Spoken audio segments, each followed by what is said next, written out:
What up, though? Broskis and broskets. Yo, do you feel safe in your city? All right. That's the topic. That's the starting topic because people will come in and ask me questions and I will veer off into whatever. That's the starting topic.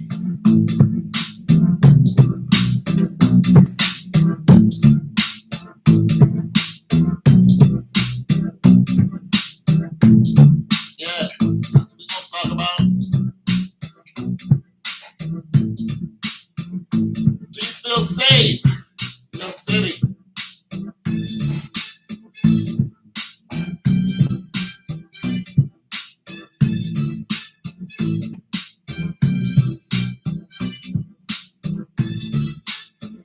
Do you feel safe?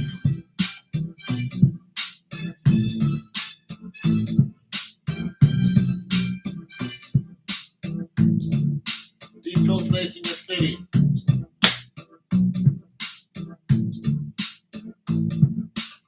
All right, let's get to it. Do you feel safe in your city? The answer is no. No, I don't feel safe in the city that I live in. Why is that? Well, my city, according to some report, is the highest, police encounters that end up in, deaths with black people. So I actually knew somebody who was killed by the police. I mean, you know, there's just too many examples to go over, so I won't. But it is a real thing. And do the police harass you out here? Yeah. Columbus City Police. They harass you. I mean, they tell you to go home when they don't really have a right to. If you say no, then there's an issue. It's like, no, I'm standing on a corner. I'm allowed to stand here. It's a very racist place to live, some white person can say they just don't like the way you look, and then the police are going to roll up on you, and you have to show them your ID according to state law. And, it's like I'm standing here minding my business, like this land was mine long before it was yours. So what are you talking about? And if you try to say, if you try to go into the, and say, look, I don't even know why I have to identify myself to you. It's a state law, and the police back up the state law. You live in the state, but there are other laws that you can go into, but it's a long, you can claim sovereign citizen. You can talk about the treaty, the travel, where you don't have to have a driver's license. According to the government, you don't even have to register your car. But if you don't, they're going to harass you on that. And this is all, state funded, stuff. But what good is it being state funded when I can't stand on the street, on the sidewalk, and mind my business? What good is it to me? You know what I'm saying? Yeah, I mean, we got, sewage system, firemen, and, things along that line. But if I'm always a suspect, then I'm not living the dream, because some white person can say anything, and then, here come the troops. And, they often, they've done some wild stuff out here. And if you fight against the police, as far as the court systems, you gotta, that's, this is the most racist town. That is a bad, especially if you win. If a judge says you want a settlement, you better take that settlement and be living far, far away where they don't know where you're at, because you're not going to survive. They did that to a black man. He won $2 million in the settlement. He was dead. They killed him quickly. So yeah, they have a habit of doing black people in out here. So it is a real thing. So do I feel safe? No. The cost of living is very low, and as you guys know, I don't have a lot of money. So there's that. Uh, but I saw a list of the safest places to live. Well, there's all kind of lists out there. What's the worst place to live? What's the safest place to live? And why, and all this other kind of stuff. You know, in the cities that used to be the best places to live are no longer the best places to live. There are mass exoduses out of these cities, and there's good reason for that. It's because the cost of living is jacked up way too high. So, New York has had mass exoduses of people. And even when the people tried to come back after CV, they just found themselves, into a war of, finances that they've never seen before in the history of New York. So New York is it's going through some turmoil because the rent hikes that have gone up 40, 50% is going to come crashing down simply because it is not sustainable. But you know how COVID did, a lot of those people who own property lost their, some people were actually end up homeless because they couldn't afford to pay, the mortgages. When they were trying to put a stay on payments, they didn't go to the banks and say, hey, these people they're not going to pay their mortgages because no, those mortgages were like, no, we still want our money. So there's a lot of people that lost their shirt and that. And then the owners that did survive it, they said, okay, so, these people owe us money for a whole, year because they didn't have to pay. And then those people are either gone or they're not going to pay. And then you try to sue them in court and track that money down. Good luck with that. You try to get your money from the government. Good luck with that. And so, it's just, it caused them to say the only way I can get my money back is if I hike up the rent for the next person or the people who are actually staying, the people who treated me good, who were faithful to me, I'm going to hike their rent up to some ridiculous amount. And then, of course, you lose those people. So, that's a whole thing. Plus, there's a whole, you have to go through a broker or whoever just to get to a place to live. And it's just ridiculous. You just can't call up the landlord and handle things. You have to go through an agency. And the agencies, they charge you out the game. I went through that in Atlanta and here. Not at this particular place. I found this place I think I found this on Craigslist. So there's that. But as far as safety is concerned, of course, New York is having a bad time.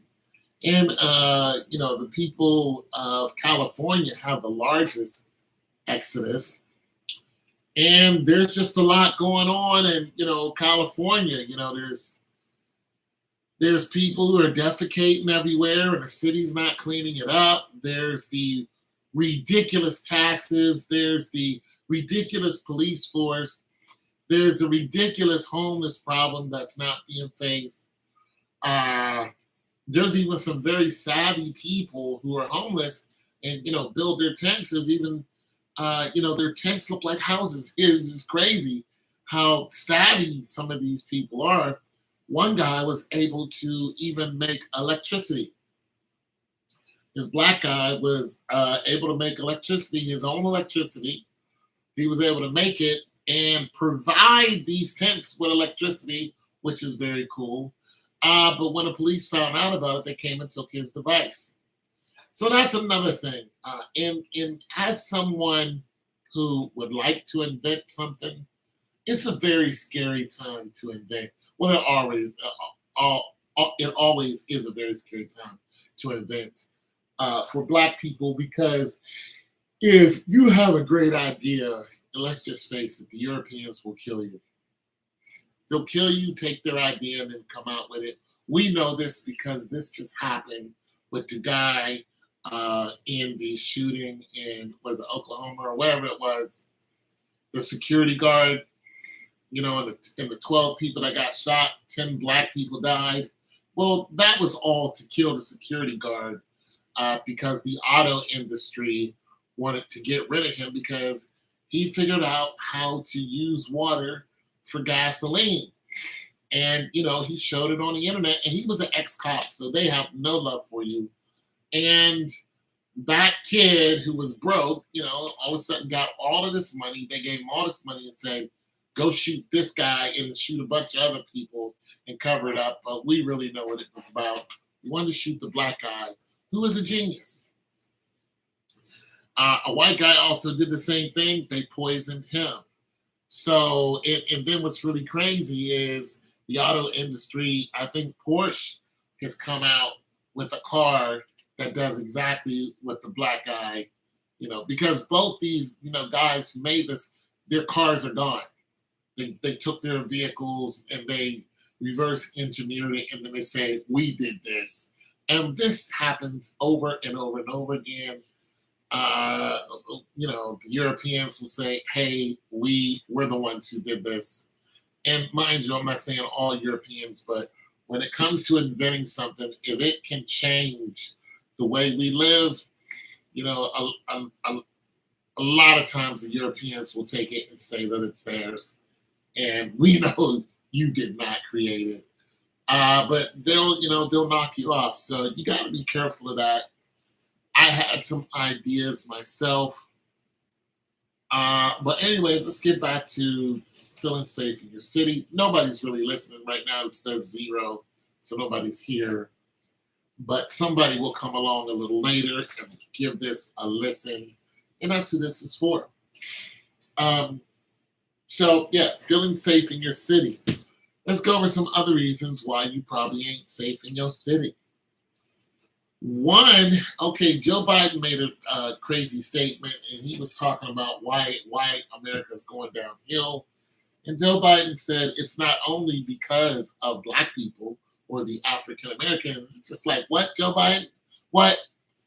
It sounds racist as hell, but when you start looking at it, you're like, listen, there are a lot of things going on that Black people contribute to.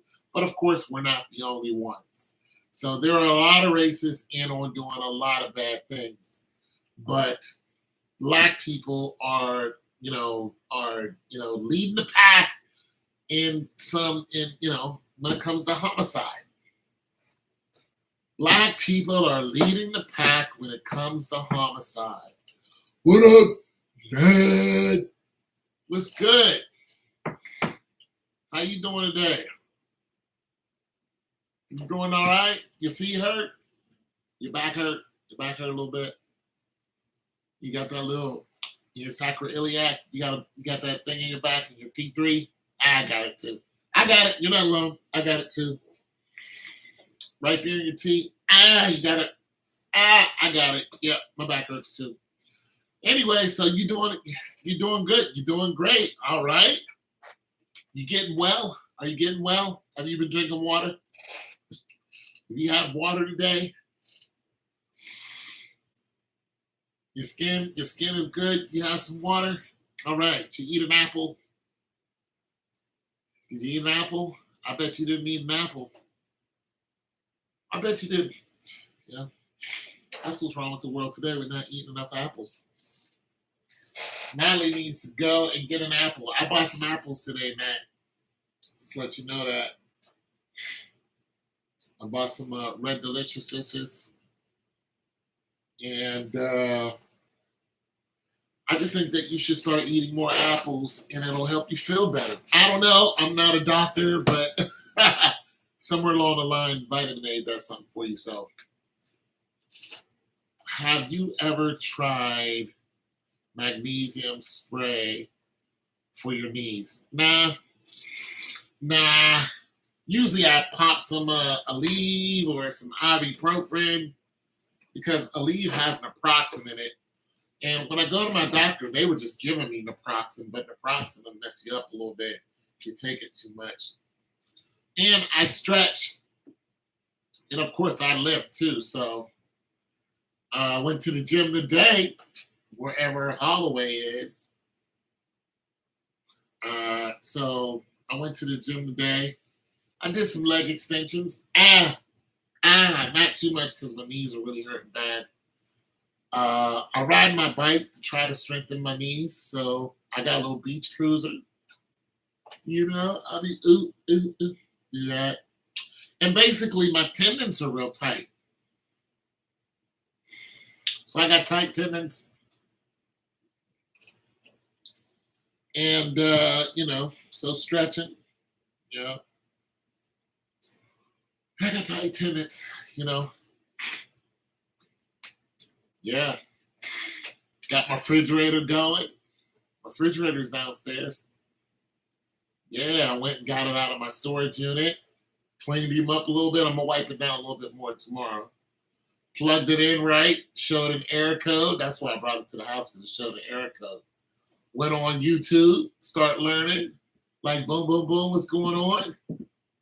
Got rid of the error code. Boom, bam, I got rid of that joint. So, the peoples is coming tomorrow. I think they're going to be here at 11. So, and when they see it, it's going to be like, here it is. Pay your boy. How's that going? Will you sell it soon? Yeah, tomorrow. I'll sell it tomorrow.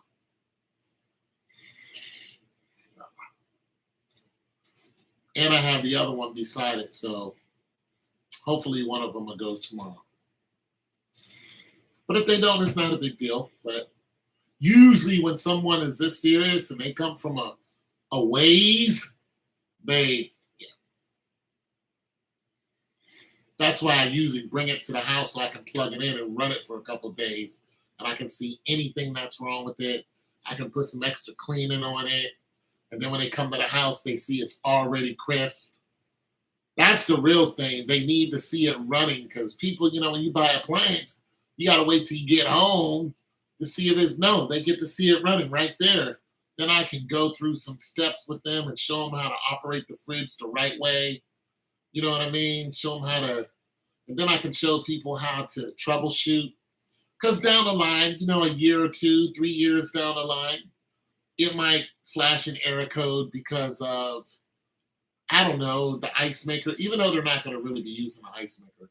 But nonetheless, if your ice maker is turned off, it could turn off your refrigerator. Yeah, refrigerators are the electronics in them are very, So if your if there's a thing with your ice maker, and that's what happened with this refrigerator. So what I did was I plugged it in. It showed me a PO code. That PO code could mean anything. There are 73. There's less, but it goes up to 73. The things that you can go through to find out what's going on. What up? What up? What up? What up? What up? So I looked on YouTube and went up to the one for the ice maker. Is she still here? You still here? And so I did a test on it. And once it ran through the test, the error code, was gone.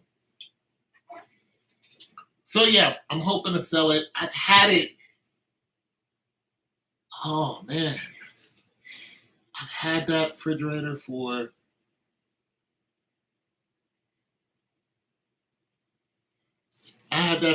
almost a year. I got it last summer. Yeah, I got it last summer. Yeah. I found a dealer.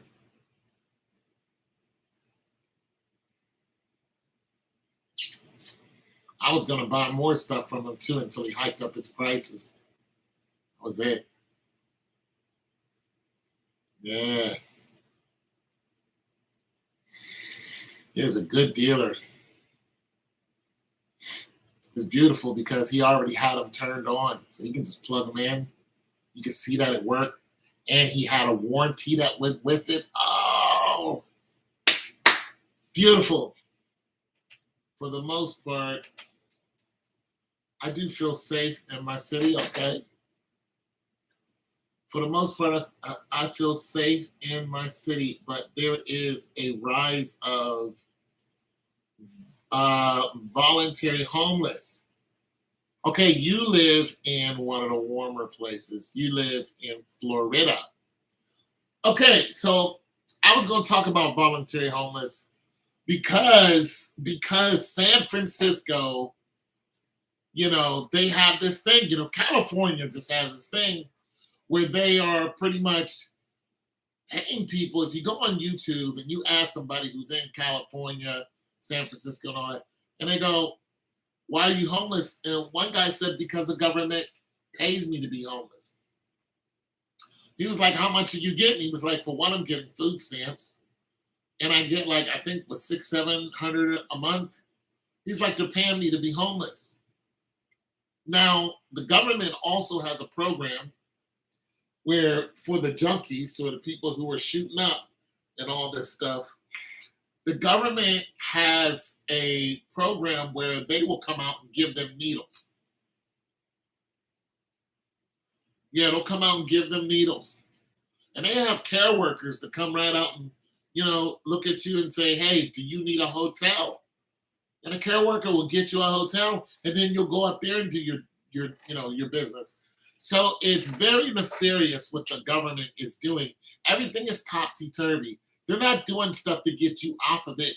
They're keeping you on it, and this is wild to me. I'm like, why would the government keep you on drugs? And the only thing I can think of is what Woody Harrelson was talking about has something to do with the cartel.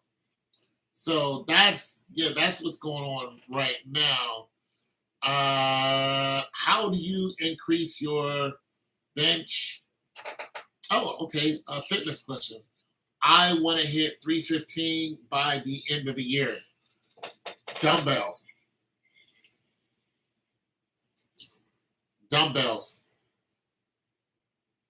Yeah, people love the drugs around there. Yeah, that's those drugs come from the government. They're being fed those drugs. So it's really something else. But yeah, you have to do dumbbell press. And the thing about dumbbell press is they have quick results. I did some today. I didn't feel like lifting a whole lot because I ain't been sleeping too well. So I warmed up with and I went to Planet Fitness. Planet Fitness is not a lot of pressure to be all swelled up like it is and Crunch and all these other places. So when I want to lift heavy, I go to Crunch. When I want to lift, not so heavy, I go to Planet Fitness, do a little thing and get out of it. Even though I can lift heavy at Planet Fitness, but you have to do it on a Smith machine.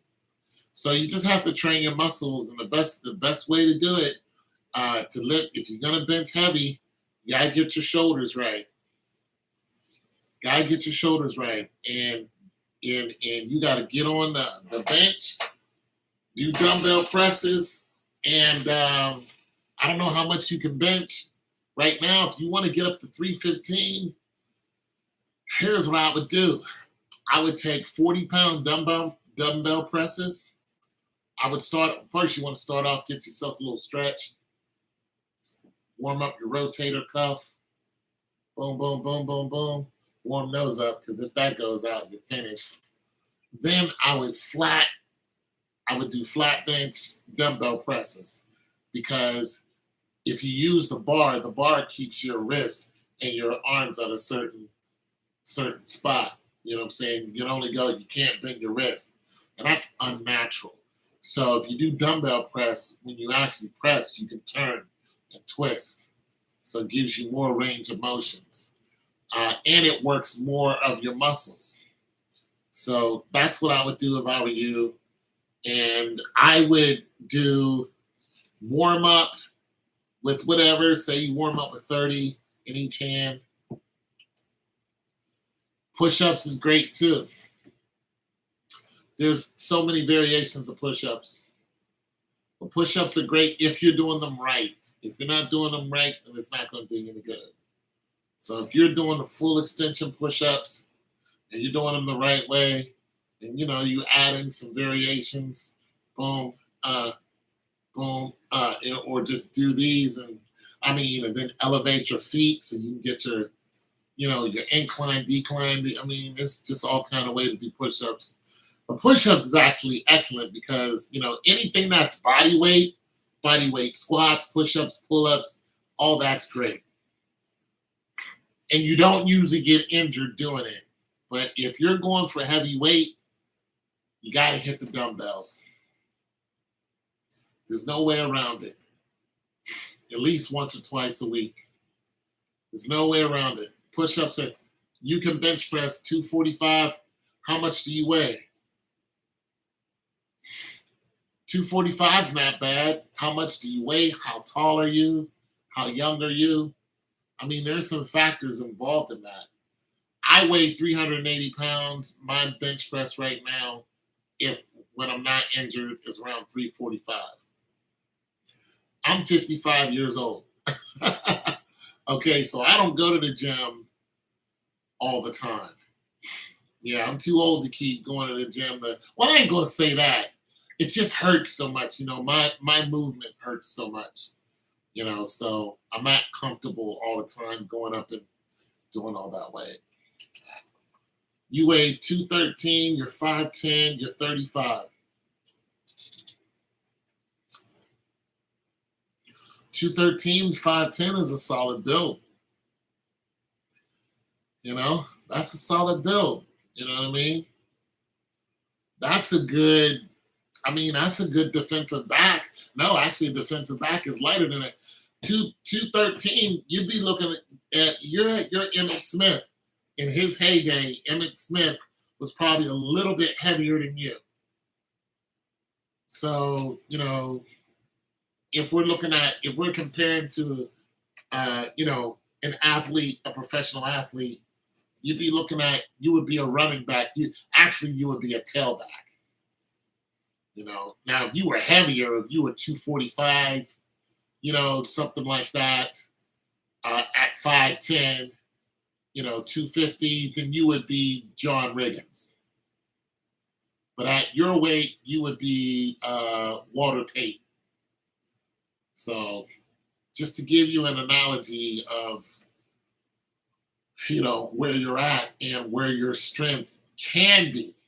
You know what I'm saying? So, yeah. Another thing I'd get into is I would say this for anybody who can, I would get into deadlifting. Because I'm not a big deadlifter, but I'm starting to do it more. But it works your cardiovascular really good too.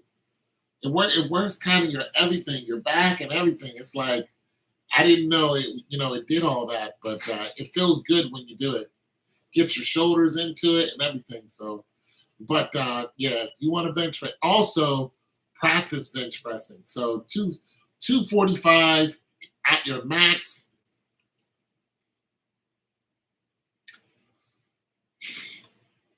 You might want to try a diamond or a pyramid workout, especially if you have somebody to work out with you. Now, pyramid. You know what pyramid workouts are. Start at a particular weight. Okay, so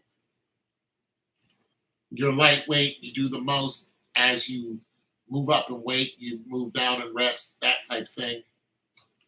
One of those workouts is putting on 10 pounds every time you do a set.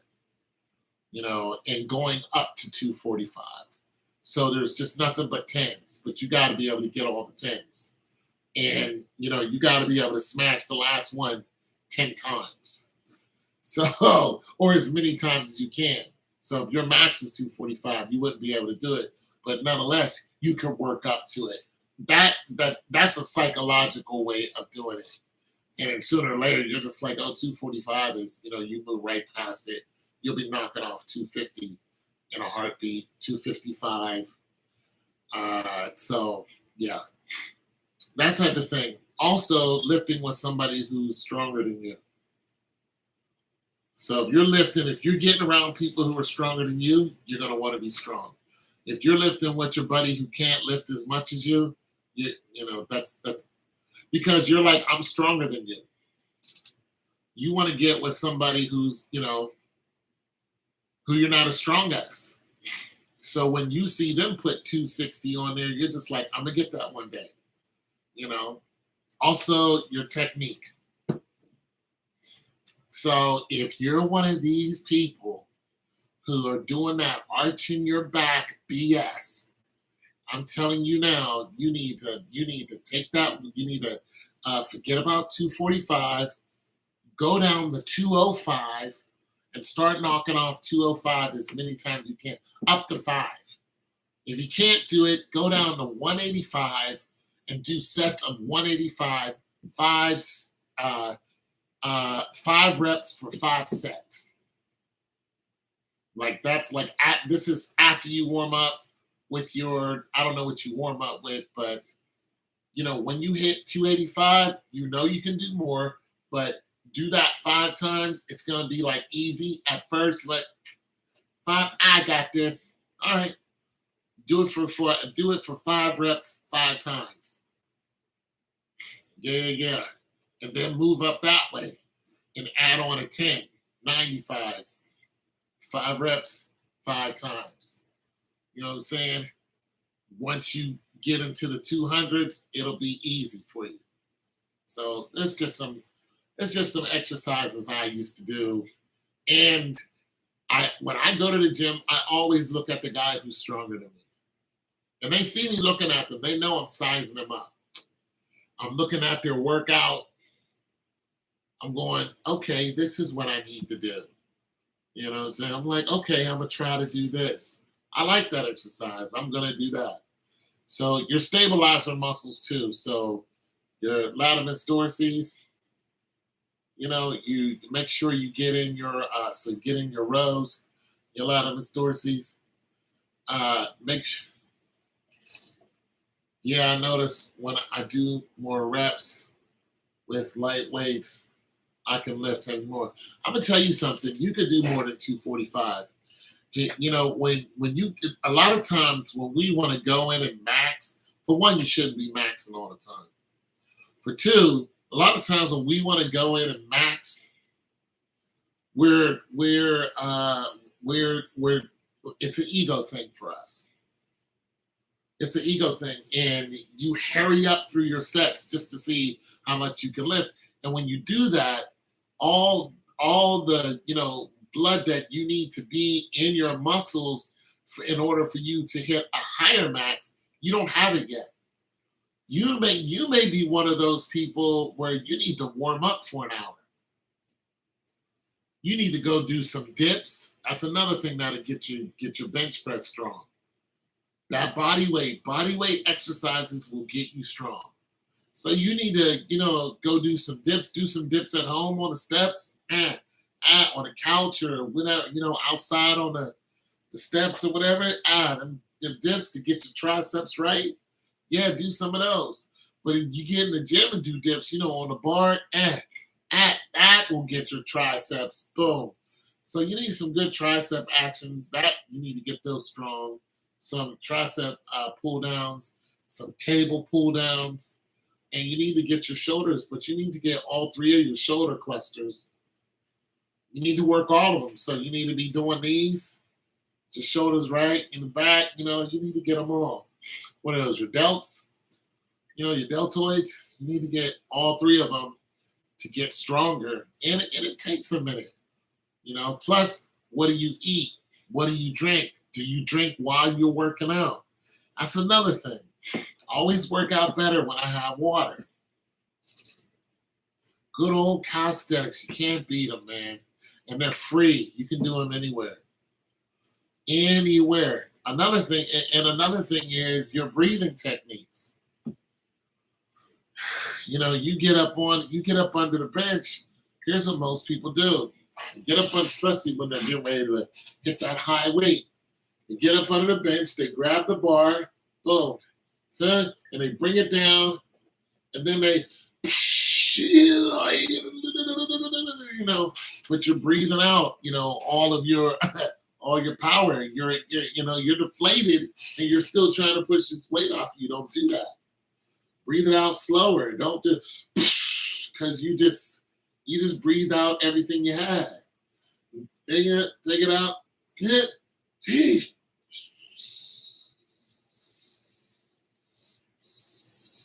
Lock it out. Boom.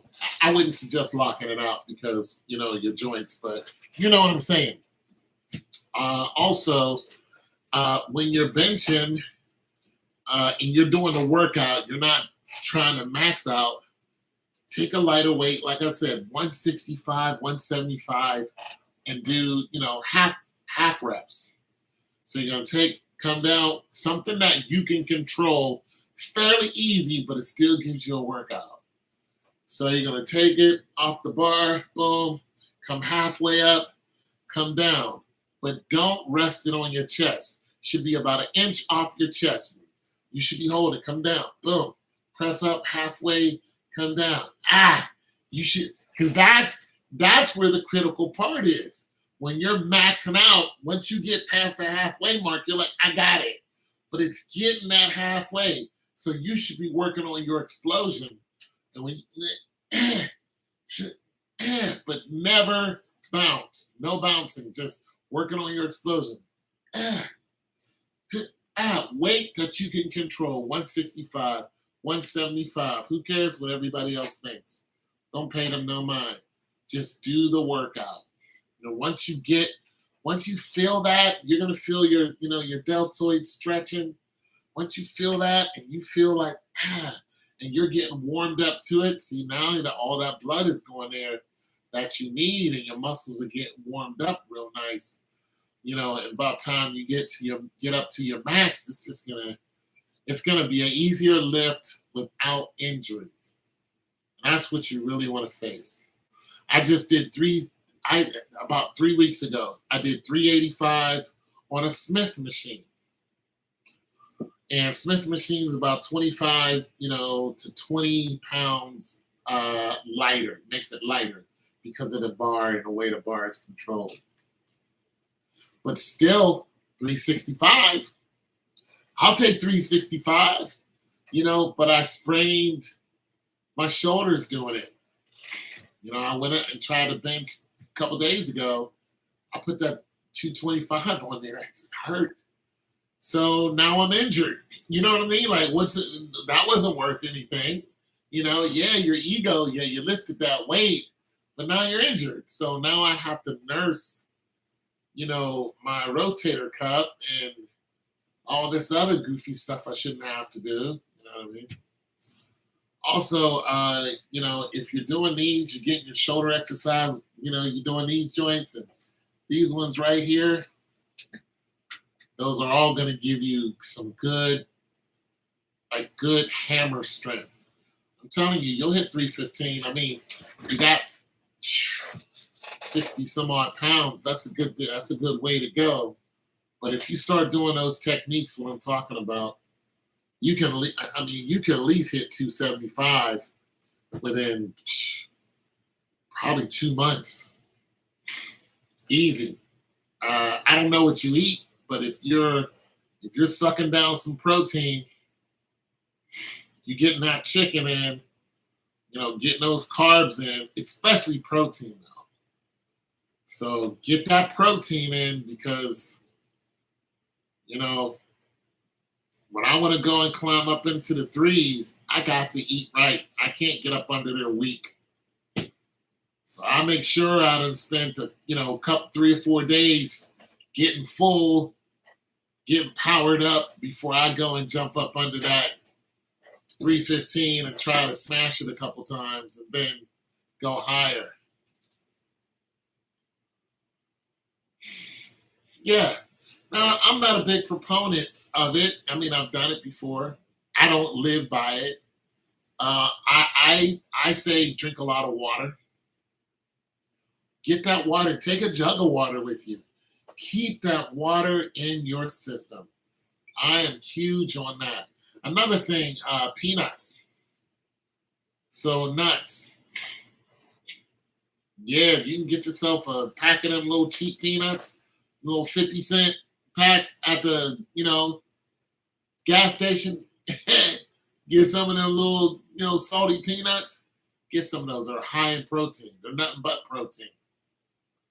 I'm serious. They are high. This is why Snickers keeps you satisfied. It's the peanuts. So yeah, get some peanuts in your life. I'm trying to tell you, you will feel different if you scarf down some peanuts and then walk up in there. You'll be like, "Ooh, I got all this energy." It's the peanuts. But make sure you eat after that workout, because the peanuts they'll give you a high burst of energy, and then you'll like, wait a minute, where'd all my energy go? Well, there was only peanuts. You know what I mean? So there's that. Uh, 5 days a week. See, I don't protein shakes 5 days a week. I'm not doing that. But if you can get some mixed nuts and cashews and stuff like that, you know, and get your body used to eating those, just get a can for $4. And every now and then pop a few. If your body gets used to that, it brings your energy level up slowly. You know what I mean? So, like, I need some now because I had some chicken, but I haven't had any carbs. So I need to eat some potatoes or something. And I don't have any. Yeah, I don't have no carbs. I have to go downstairs and cook something or order something, but I'm not. But the problem is, tomorrow I got to move that refrigerator out the house if they buy it. So I got to make sure I just can't wake up and eat a sandwich and that's it. Tomorrow when I wake up, I'll eat oatmeal. Good energy. Good energy and oatmeal. You know what I mean? So tonight I'm going to go to bed a little hungry, which I shouldn't, because then you wake up, you're going to be not wanting to do anything. And, I got company tomorrow at 11, according to them. And, and I did not eat big after I moved that refrigerator in my house. So that's a problem too. I just been, picking at food, and I haven't eaten a big meal after that, and I should have, because it cost me so much in energy. And I even noticed when I was bringing it in that I wasn't, on full tilt energy, because I took my time about it, but I was like, oh, this doesn't feel right. You know what I mean? It took me an unnecessary energy, and I was like, I could usually get this in the house a lot faster. But wasn't really the speed. It was just that I knew I was tired. I'm physically tired. And yeah, so I tried to fill up on pizza. And that was a mistake. My body was like, you don't even eat pizza anymore. So, my body didn't like the whole pizza idea. So I have to scratch that. Now, sometime I'll get some noodles and stuff like that and do that whole thing. So that's a good idea. Also, rice. But the noodle, especially chicken and noodles. So yeah, there's that. There is that. You got any more questions? Just feel free to ask me while I'm here. Yeah. So feeling safe in your city. Now back to the drugs. The whole war on drugs was a lie. Reagan, liar. He's a big time drug dealer. See, they made all these deals with them, with our neighboring country. And now this is why America's going to hell in a handbasket.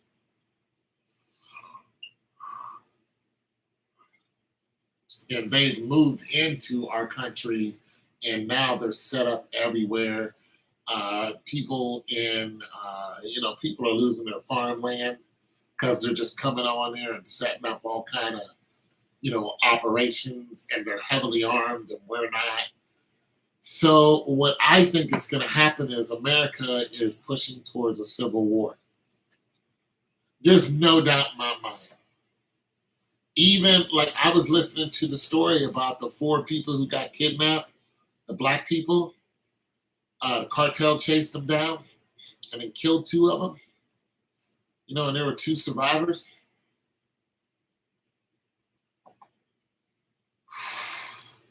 And then and they were black. These are black people. But then when they were found, the cartel punished their own people. It said, these are the 5 guys who did it. We're apologizing to the black people. I was like, that's unprecedented. The cartel doesn't do that. But they were like, look, we're sorry that this happened. Here are the 5 guys who did it. And they had them all tied up and they handed them over to the police. And I was like, what kind of organized crime is this? But here's the thing. I mean, I don't know who would retaliate. I don't think there would be a retaliation. But the biggest problem with this is when you don't know who's who, you start to blame anybody that looks like them. And that's a problem. Because, you got people who are just good people. They just, of a different race. But when you don't know who's doing what, you're just like, oh, bro, I can't. You know what I mean? It gets bad, especially when there's blood being spilled and people aren't coming back to life. So yeah, that whole situation is bad.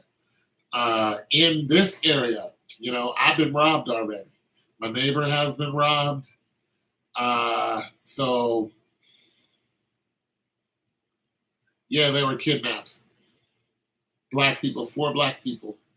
They were kidnapped, and 2 of them were shot immediately when they got out the vehicle. A 3rd one was shot, who was the male, and his sister was the driver. And they got her out the car too.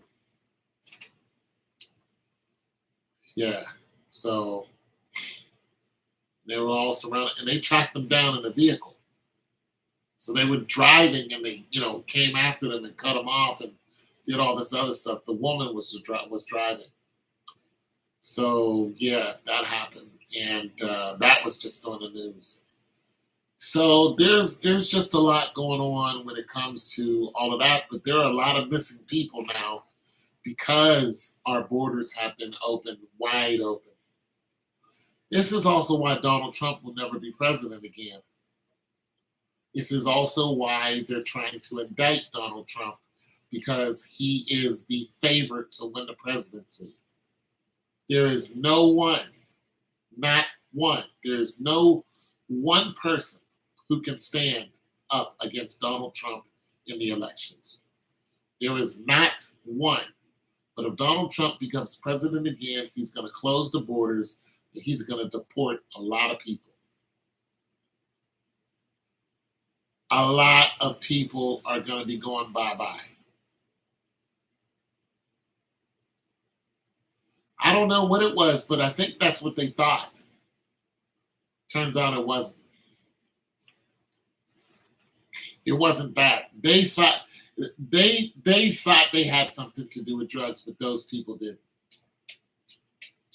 I mean, a pregnant woman to run around, her and her brother, 2 other guys. Yeah. And the one guy died in their arms. Yeah. He said, I'm gone, you guys, and he died.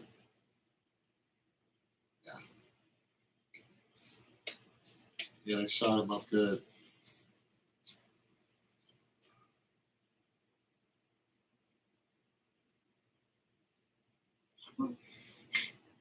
I could be good. Well, I don't watch the news. I watch World Star Hip Hop every now and then. And sometimes I'll get the news. Most of it is off of YouTube and stuff like that. But yeah. Yeah, they did them wrong. They did them real wrong. Yeah, our borders opened up and 4 million people poured through it, and now we have to contend with that. And it's gonna get rough because they're gonna take over a lot of areas, and that's just gonna be that. They're just gonna take them over, and it's gonna be a violent takeover. They're just gonna outnumber us. Actually, I think they outnumber us now. I think there's 60 million of them. There's 40 million of us. So it's going to be bad for the small group of people who are doing bad. For those who are doing good, it's like, okay, cool. But for the people who are living amongst us and are robbing, like I said, I got robbed. They came and got my catalytic converter. They came and got my neighbor's catalytic converter.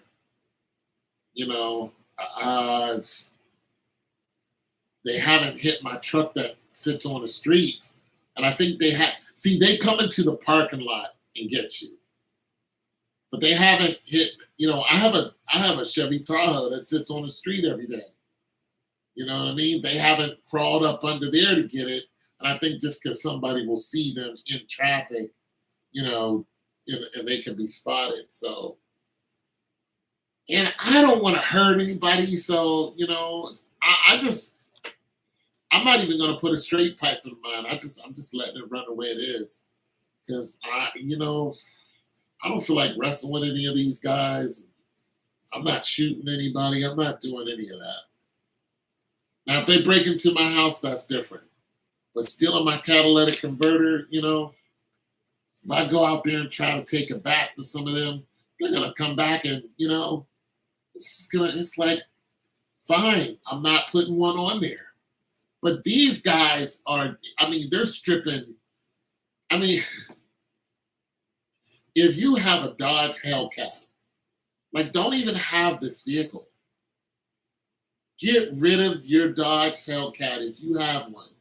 If you have a Super B, sell it. Get rid of it.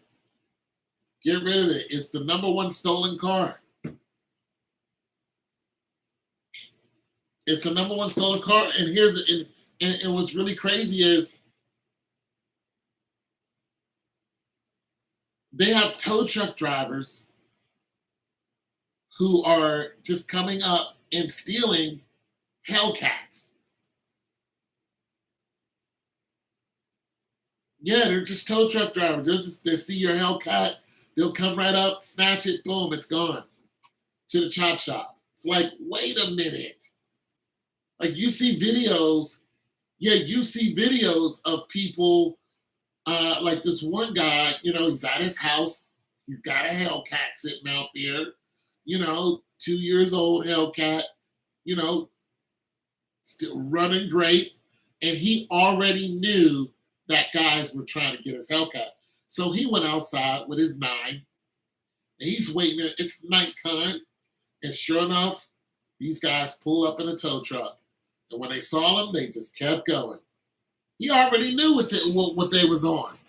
So you'll find videos of people, snatching, Hellcats and other vehicles, but mostly Hellcats. Kias also. So if you're driving a Kia, don't go to New Jersey. Your Kia is going to get stolen.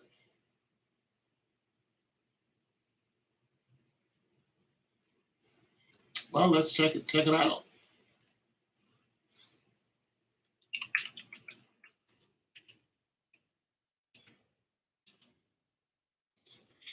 Let's check it out. Let's find out.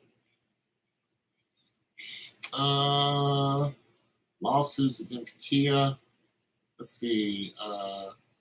Plans to sue Kia over vehicle thefts.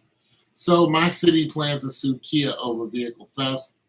How many Kias have been stolen in my city? An average of 17 Kias and Hyundai models have been stolen every day putting a strain on our police force, according to the lawsuit. There are almost 8,000 successful attempts, successful attempted vehicle thefts in my city between January the 1st and October. Yeah, and October. So that lets you know the answer is absolutely 17 a day. That's what it reads. And this came from 2020. This is back in 22. This is, that's not counting what's going on this year. It's 22. 8,000 successful attempts within a calendar year. This is not a whole calendar year. That's January to October. 8,000. So yeah. And now they're suing Kia, which they should do, because you're putting people's life in danger. Do not drive a Kia. I know they're cheap. I know you need to get from here to there. I'm trying to tell you, somebody's going to, get you at gunpoint. Because they're just taking them to the chop shop, chopping them up, and probably sending them back overseas. Listen, any operation this big is not being done by just a bunch of thugs. This is organized crime at its best. And I'm betting 10 to 1, the original people who makes Kia got something to do with this. These chop shops that they're going to, they're sending these parts probably back overseas and then reselling them. 8,000 in less than a year in one city? Let's do this. Let's do that. I mean, that's ridiculous. 17 a day? Listen, I think this is a pandemic. I think this is a pandemic. Or at least epidemic.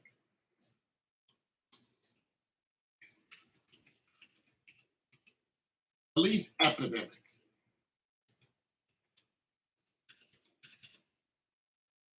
Okay. In the U.S. Let's do this. Kia thefts in the USA.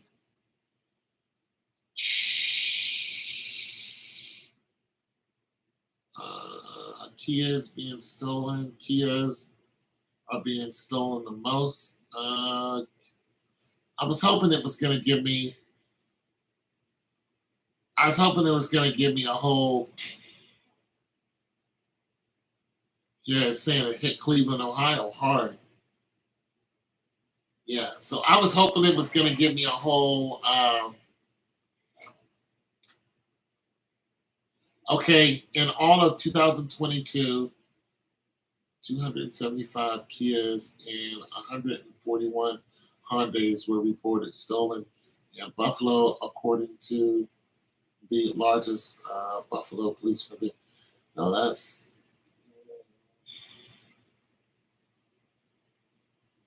Kia continues. Yeah, that's in Buffalo. Well, let me see this. An average of 6 Kias and Hondas are being stolen each day in Buffalo, New York, in 2023. So that's this year. That's 6 a day. And that's just the average. I mean, if you want to do the math on that, 6 times 365, somebody, do that real quick. And that's the average. So it's way up there.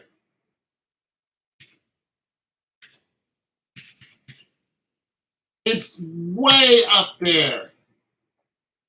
1,095. So it's way up there. It's sky high. It's sky high. It's sky high. And that's just in Buffalo. They're taking the parts and they're reselling the parts is what they're doing. That's all they're doing. These are the big boys in the auto industry playing these games with us. We go as the consumer, we buy a Kia, whatever it is, brand new Kia. We're just like, absolutely, I got in a brand new Kia. They give you these, decent payments. What, $800, $900? Yeah, there it is. Boom, you can afford it. You get into it. You're driving it. Listen, 10-1 says the dealer is in on it too. Why wouldn't they be? Why would the dealer not be in on this? They sell more Kias. Why would they not be in on this? I'm trying to tell you, it is the manufacturers who are doing this. This is coming from all the way across the water. This is coming from across the water. I wouldn't doubt if the cops are in on it too. And the government. Yeah, listen. I mean, this goes all the way up to the White House because remember, Donald Trump was stopping a bunch of ships from coming in, these imports from coming in, because a lot of them were selling us fake stuff. And Donald Trump was just like, no. And what did Donald Trump talk about? He talked about the imports coming in from where? China. And he was saying, he said, when you guys sell us something, you tax us 26%, and we sell you something, we're taxing you like 7%. He's like, your imports, we're paying way more than you're paying for our imports. Just like, no, something's wrong here. I'm trying to tell you, they're making money hand over fist. The Kia boys, listen, these guys calling themselves the Kia boys, which is a bunch of young black guys who are out here doing this. They don't even know who they're working for. All they know is they're getting money. They have no idea who they're working for. I mean, any of these people who are still in these Kias, they're taking them to the chop shops, giving them cash. They're taking those parts, they're shipping them back to the people who ship them over here. They take them, they say, this is still good, this is still good. They change some vending numbers around. It's not hard to do. They rub out some vending numbers, rub in some vending. I used to work at an auto place. I used to work at Honda.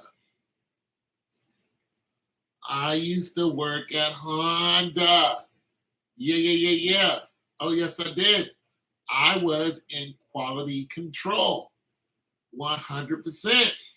Quality control. You're right there on the line and you're making sure something looks the way it's supposed to. And then you tag it with the marker and say, yes, this is right. Yes, this is right. No, this is not right. You take something, inspect it, then you put it you take it, inspect it, then you put it. I'm telling you, this is what they're doing.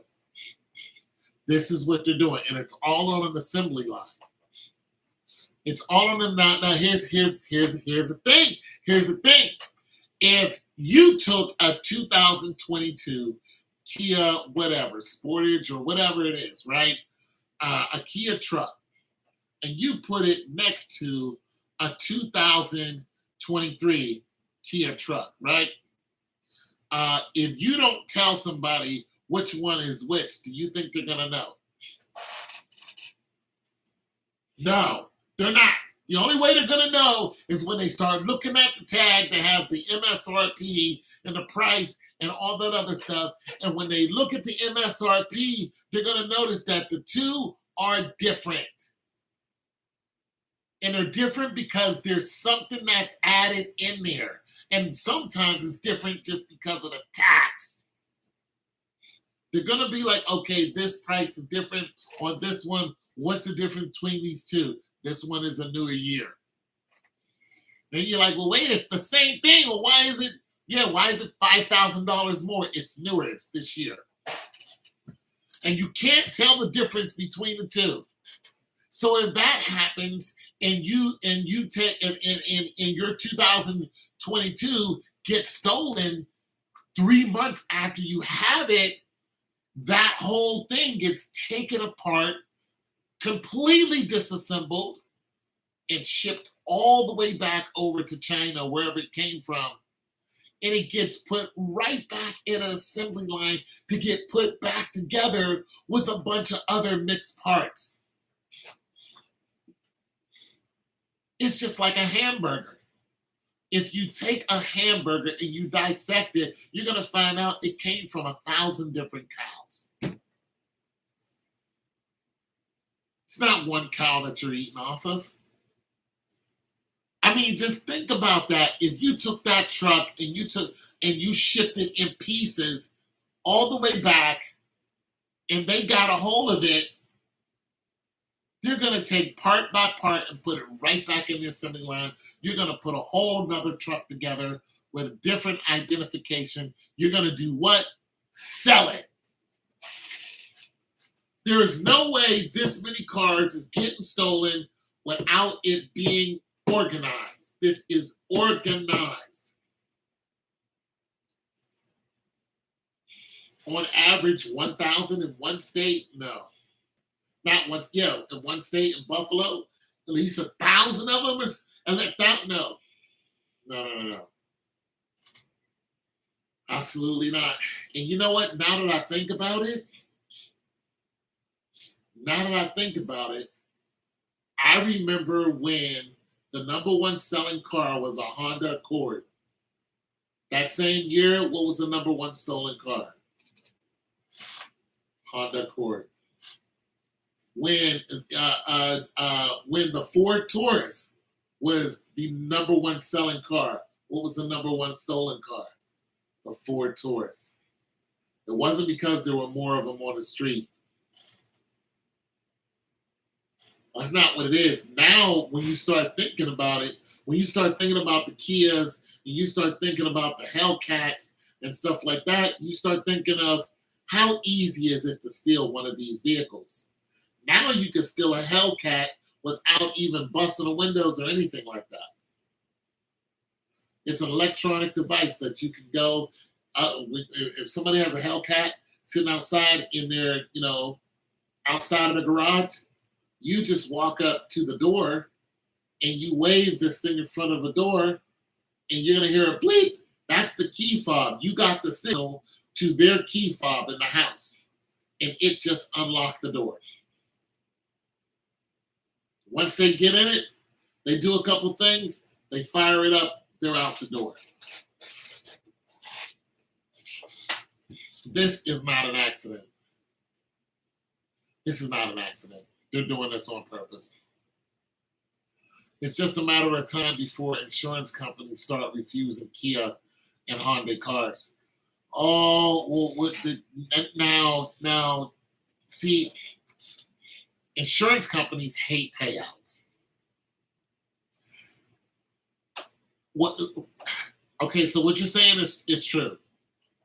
So what is okay, let's look at that. Let's look at the knee-jerk reaction of what's going on the civilized side of things, not the criminal side. Because we know there's a criminal element to this. It's just too big for there not to be. So on the insurance side of things, you're right. They're going to start saying, what kind of car is it? What year is it? You're going to say it's a 2022 Kia Sportage or Kia, whatever it is. Kia does have a hot rod car too. So, blah, blah, blah. It's a Kia, sedan.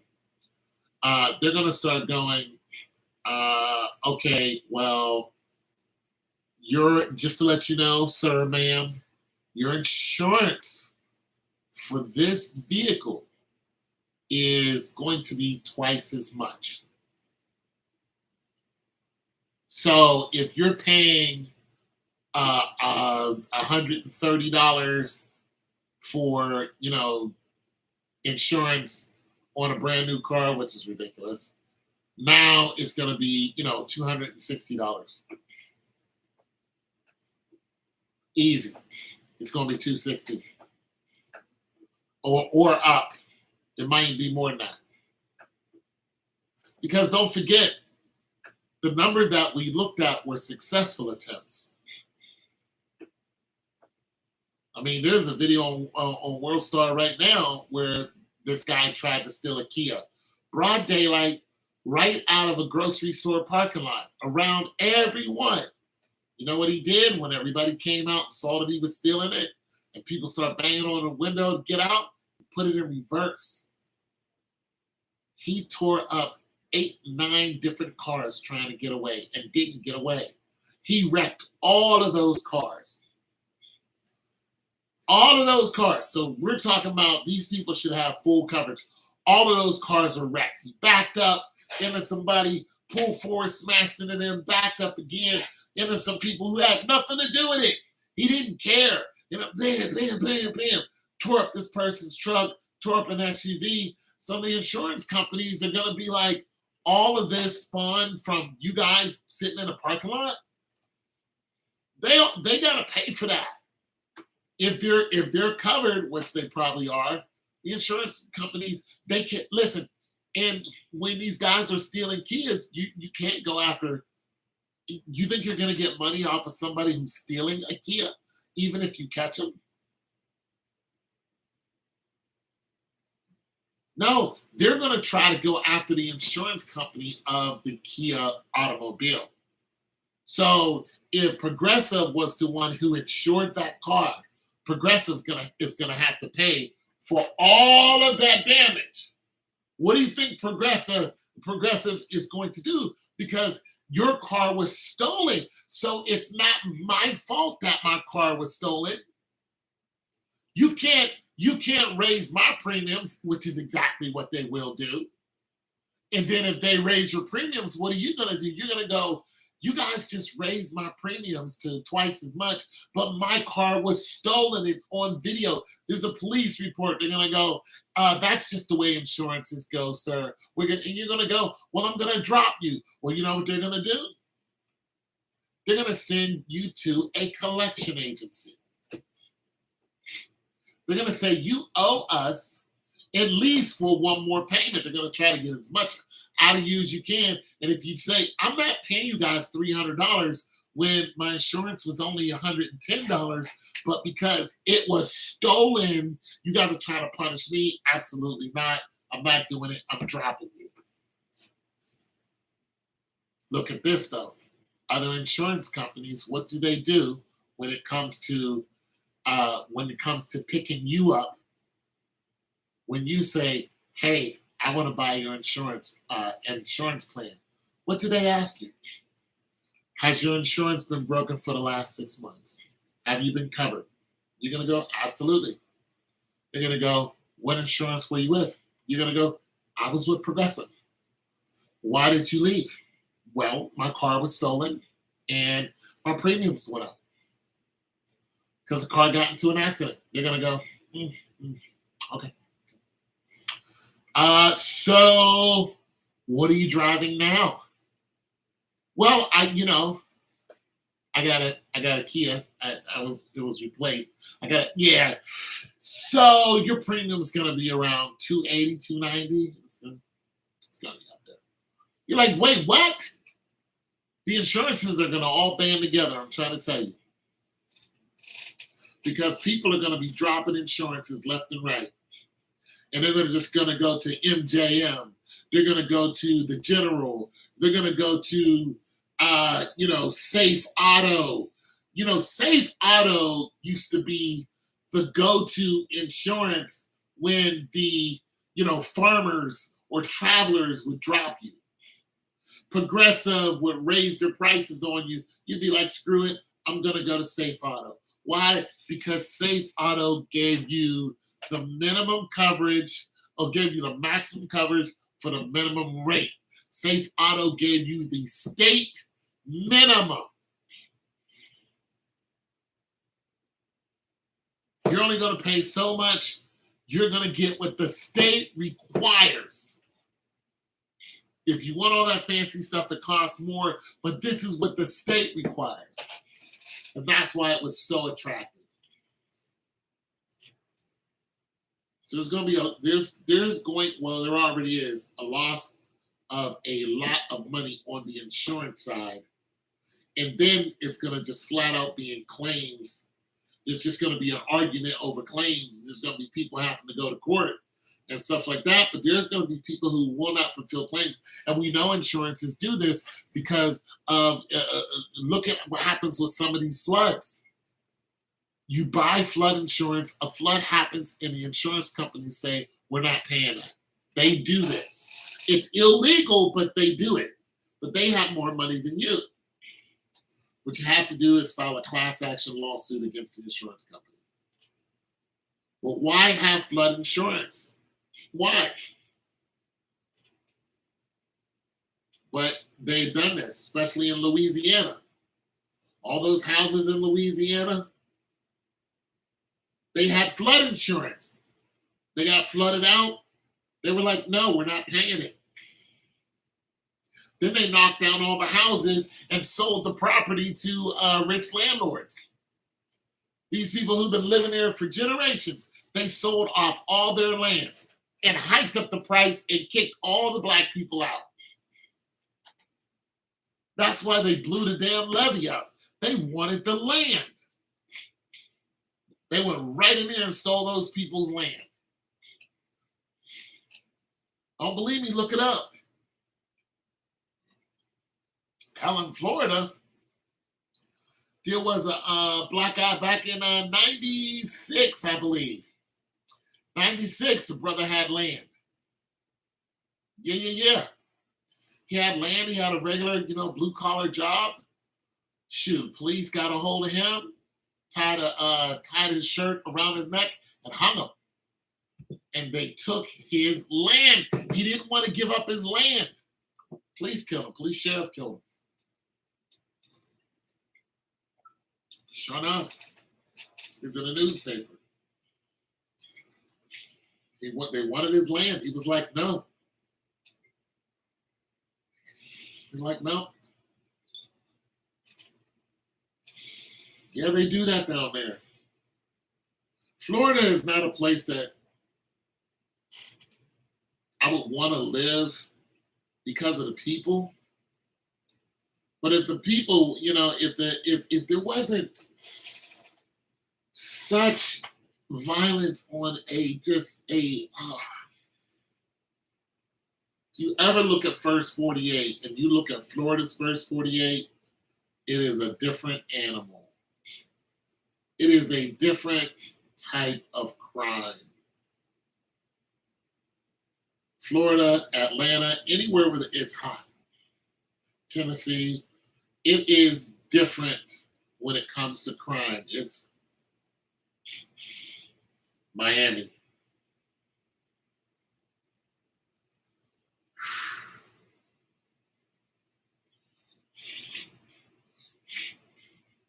Miami. Dade County.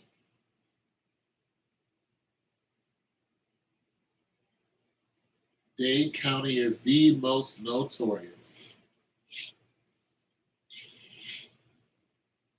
When you got the police saying that we're not going out after a certain time,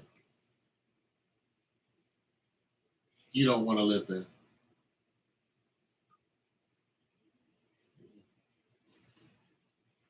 Got the most beautiful women, though. Great weather. Great weather. Great weather. Expensive, but great weather.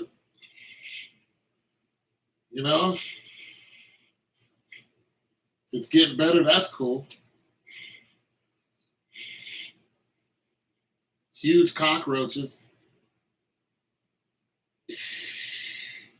Huge cockroaches. Never seen nothing like it. Huge.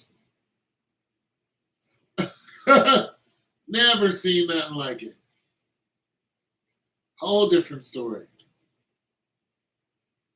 And they're all year round.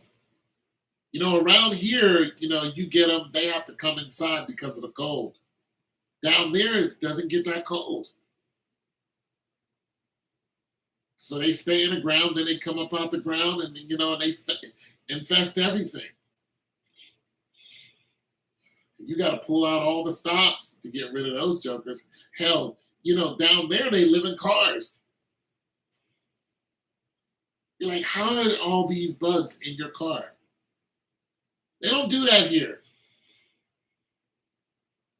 They don't mess around out here like that. You know why? Because of 10 below. They don't want no part of that action. They don't want no part of 0 degrees, 5 below, 10 below, blizzards. They don't want no part of us. It's like, yo, we only gonna be around for nothing but 10 below, my G. Nah, I gotta go find somewhere else to go. See, down in where it's hot at, they can stay outside all day and thrive and all this. It's just different in those places. But Florida is a cool place to visit. And I understand why the old folks go down there to live, because the cold is hard on you. Yeah, the cold is hard on you especially if you're alone. Yeah, you get all up in age, the cold is rough. Woo, it's rough on you. You know what I mean? And if you ain't got no money, every year down here somebody dies. They get frozen to death every year. Every year. Last year it was a guy I knew. Well, I knew of. I used to see him all the time, dancing around. I had no idea he was homeless until I saw his face on Facebook. They said he died because he froze to death. So, yeah, people freeze to death down here. Yeah, that's the thing. You been having dreams again, Matt? What you been dreaming about? Some woman?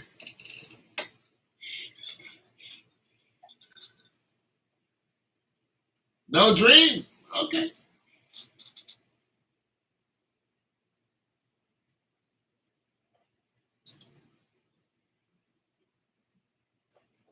Well, I'm still single.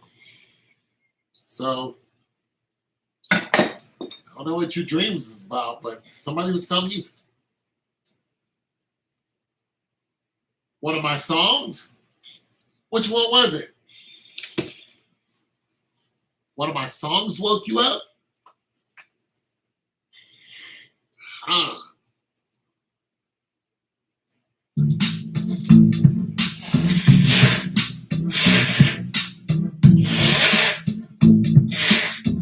One of my songs.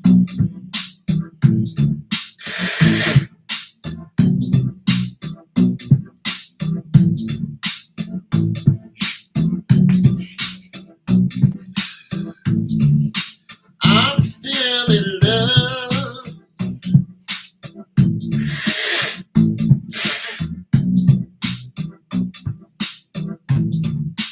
It woke you up, though. What you mean woke you up?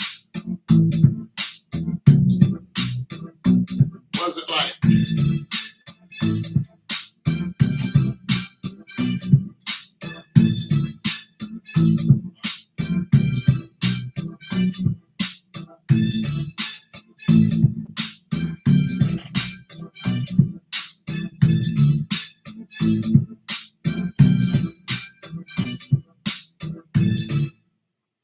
That is my crack. I'm so sorry. Well, not a song, but a beat. What beat was it? Did it go boop, boop, boop, boop, boop, boop, boop? I was sleeping and I just shot up because it was weird. You were sleeping and then one of my beats hit you and you sat up. Did you sit up like this? Tone. He's a damn great guy. Were you like Crunk? That's what happened.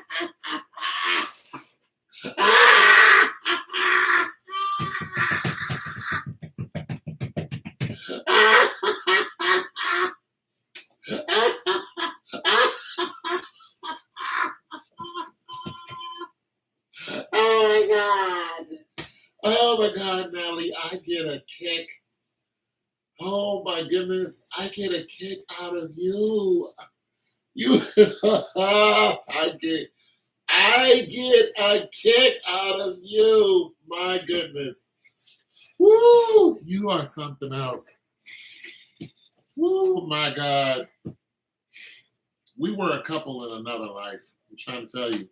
We, we were a couple. We were married in another life. We had 3 kids in another life. I'm trying to tell you. I'm trying to tell you. This is just too much. It's too much. We were attached at the hip in another life, on another world, in another dimension. You're just too much for me. One of my one, it's too yeah, we were a couple in another life. I'm trying to tell you. You popped up, you actually sat.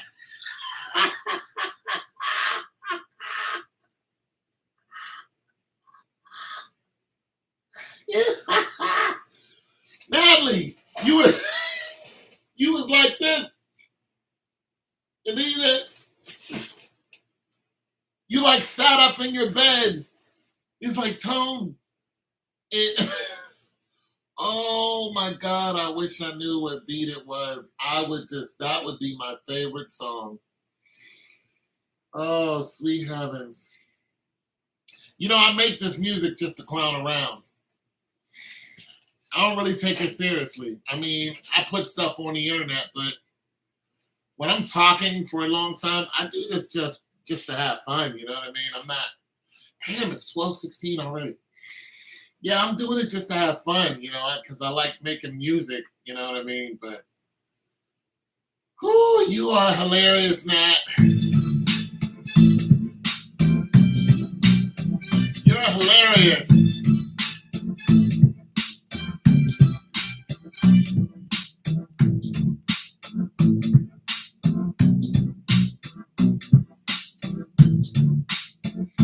You're hilarious, babe.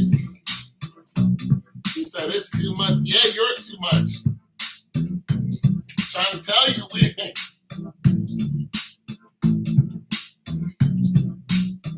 we were a couple.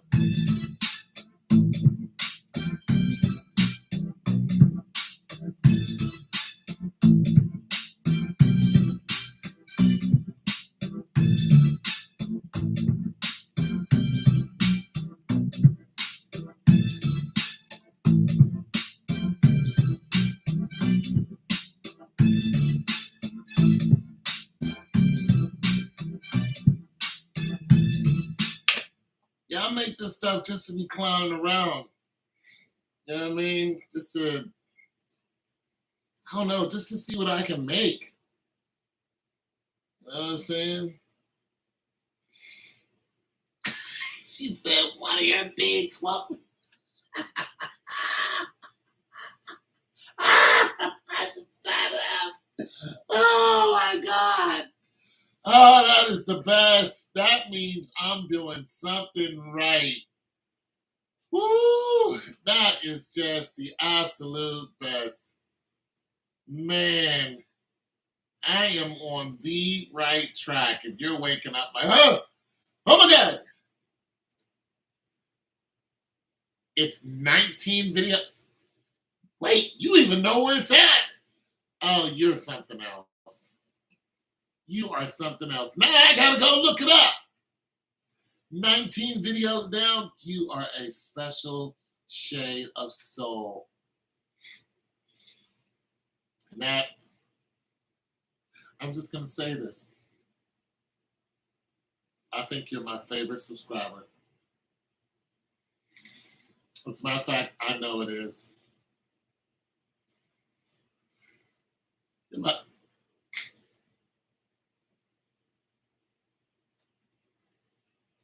You're my favorite subscriber now. Oh my god.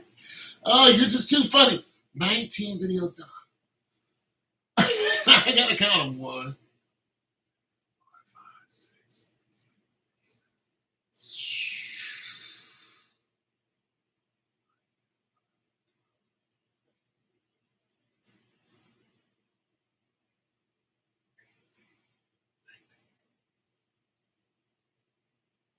Well, I was talking about population control and killer robots. What's the title, Matt? Yeah, you're my favorite subscriber. What's the what's the title? Oh, for my life. Oh my God, Natalie, you're just a special woman.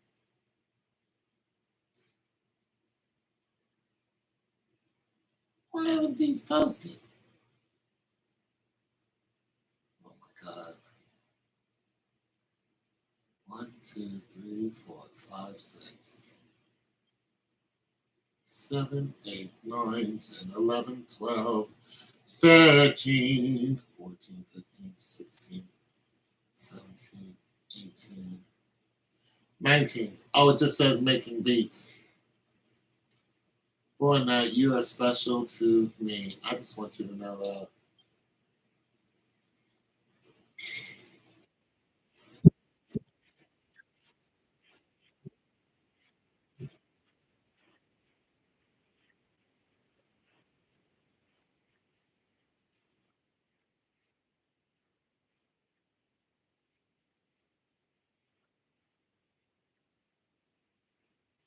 Is it that one?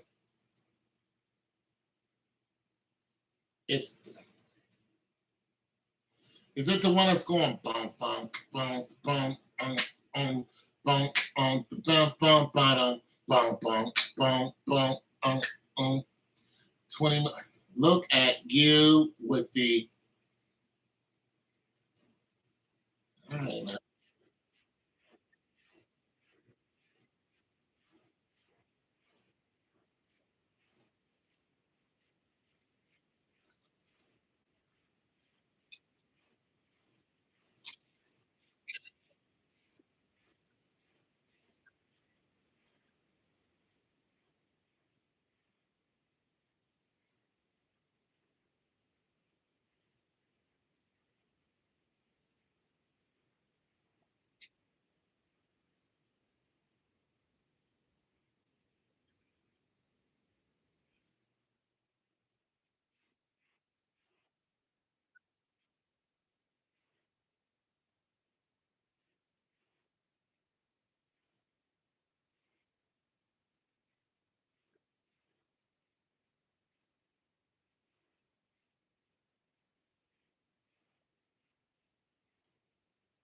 Okay, I had some Germitude on that day. It woke you up.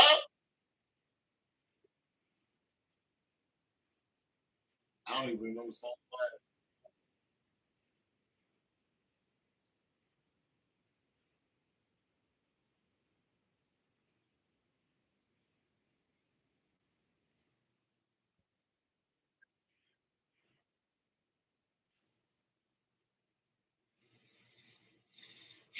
I tried to warn you. I tell you, I'll be jamming. Now I got you waking up in the middle of the night off of my jam-maliciousness.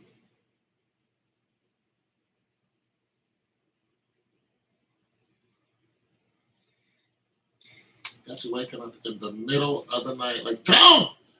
Oh my God. Don't! Woo! So I tell you, there's a good beat. See, you belong to me now. You just don't know it yet. You don't know it yet. It's okay though. I'll wait till you figure it out. Don't wait too long. All of this will be all of this will be gone. I'm trying to tell you. Somebody out there is going to want to love on me the right way because I have so much love to give. This is going to be a matter of time before somebody notices my skills. And they're going to be like, excuse me, Mr. Toad. What you doing? I'm like, yeah, girl. Nothing. It's not like that. Yeah. It's okay. It's okay. Somebody gonna be like, how you doing, Mr. Toad? I'll be like, what's up? They're gonna be like, they're like, yeah, that's right. Yeah, you know what it is. Get your mind right. She's gonna be like, oh, I'll be like, yeah, get your mind together, lady. Be like, I'll see you. I'm like, yeah. So I tell you, somebody gonna pull up on me. You know? And be like, sorry, Matt. Sorry you had your chance. Sorry. Gotta go. Gotta go, Matt. You had your chance at this wonderfulness. Had your chance. He said no several times. Absolutely not.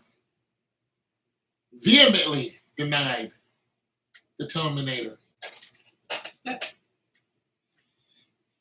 right.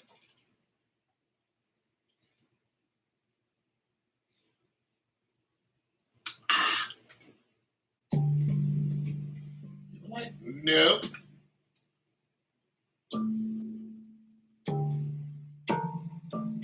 Vehemently denied the Terminator. Yeah, it is. It's just like that. You're like, nope, you're not my type. I'm like, okay. Because I ain't light skinned. It's all right.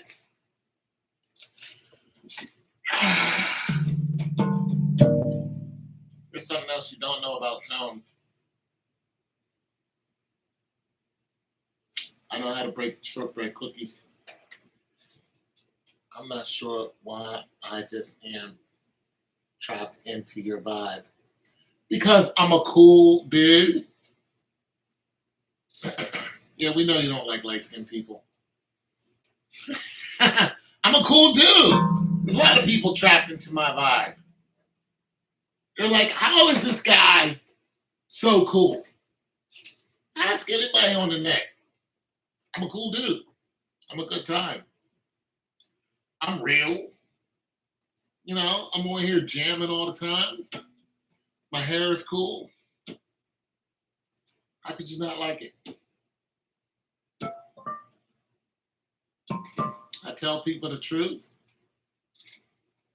You know, I give people the truth. You can come to me and I'll tell you the truth. Tell you think I'm fat? How tall are you? 5'9.5". How much you weigh? 240 pounds? You a woman or man? Woman? Ooh. You lift weights? Nope. Yeah, you're fat. Yeah, you're a fat ass. You're absolutely fat. You're colossal. Yeah, you're a fat ass. People like the truth. I'll tell a woman she's fat in a minute. Be like, yeah, but you kind of fat though. Hey, some fat works on people. Some women are fat and damn good looking.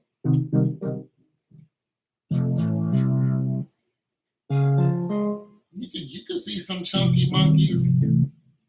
You'd be like, oh, she. It's just unhealthy, though.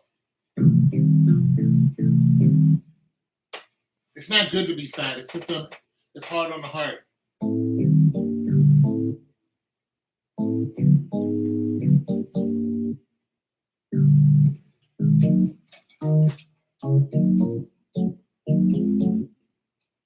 Look at that. That's kind of. It's kind of a.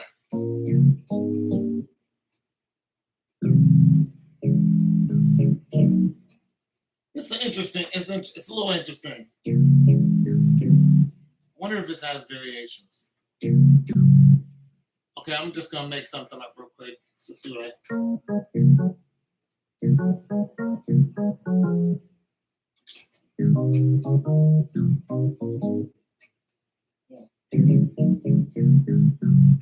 No, I'm gonna come up here. Okay, I'm gonna go.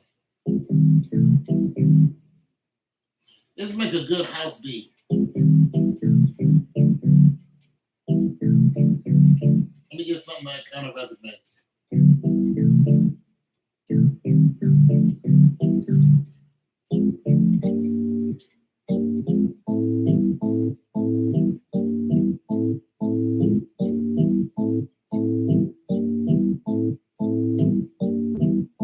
Something like that. Please don't Kevin Samuels me.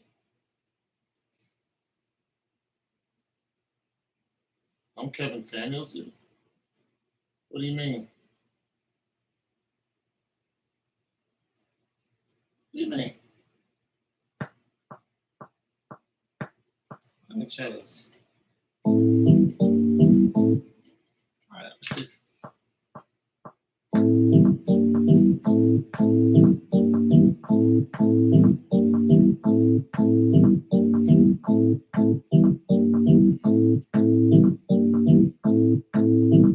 Kevin Samuels, you. Hey, Kevin Samuels.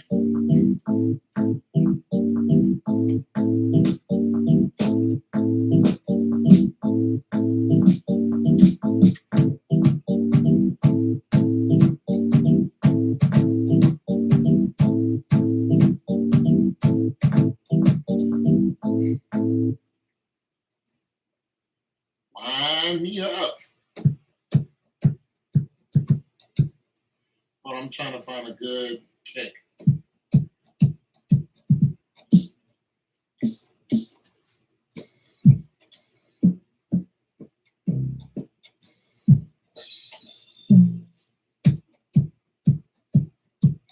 I like that kick, but I don't like it. No.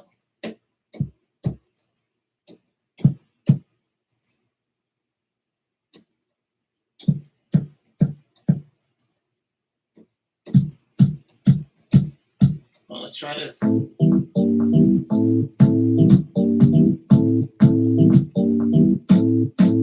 right, let's try that one.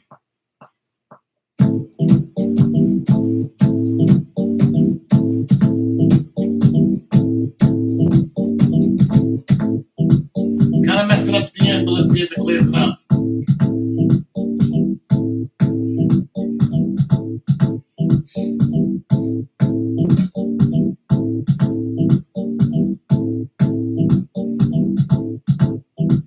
Okay, that's not bad.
Okay, I like that little mistake I made though.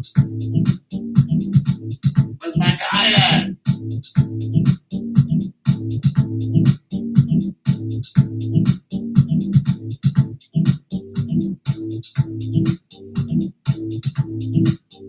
Okay, okay. I walk around to see the night skyline. Can you sing, Natalie? You got any vocals? Maybe you can send me some vocals. I'll put you on one of these jams.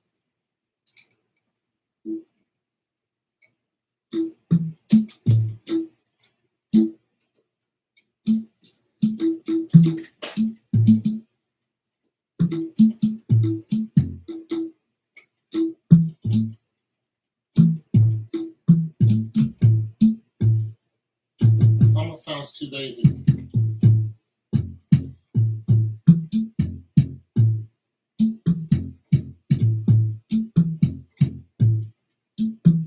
Let me see something.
I like that little, all right, let me find something else that goes in here. Let me find something else that might go in here. Find some, that's nice, but it's, all right, let me put it, see if I can find something. Just smooth it out, just make it a little smoother. No, I'm not tolerated in that area, talented in that area. So you're just a sports talented person.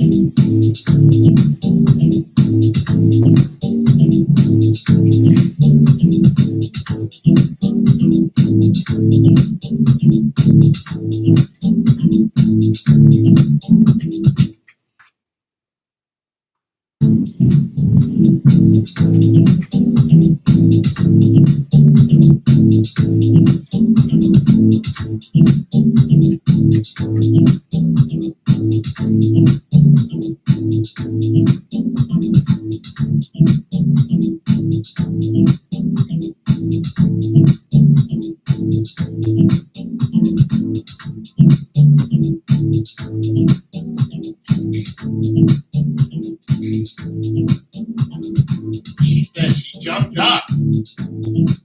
She popped up. Like, oh!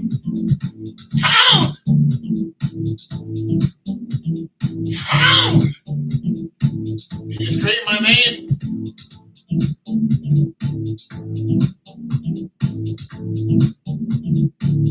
Oh yeah, there you go. Poetry and draw. Did you wake up and scream my name? Did you go, Town?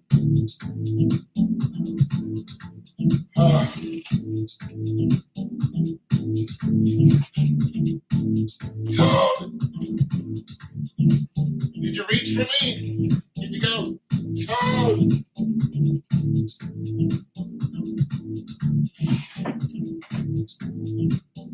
It's okay. I'm right here. I'm here for you. Maybe you might write a poem about me. Town, oh town, oh town, town, Mr. Town, oh town, oh, oh yes, oh. So there it is. Thank you. Thank you.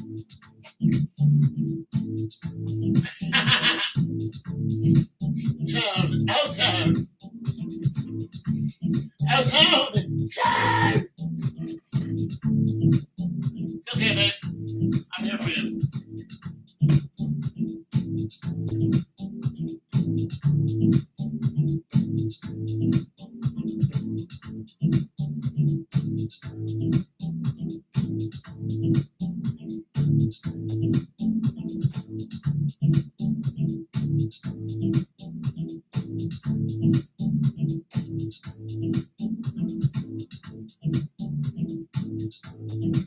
Oh, town, town, what for all that? Oh, town, do you reach for me in the nighttime? It's your music, it's groovy. Mr. Toad, play for me, play for me. It's okay, happens all the time. I just have that way with the ladies. They want some of the tone there, but I deny them. Hey, woman, you shall not have the term stuff for yourself.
See, I'm gonna tell you something. I'm gonna tell you what it is. I'm gonna tell you what it is. I'm gonna tell you what happened to you.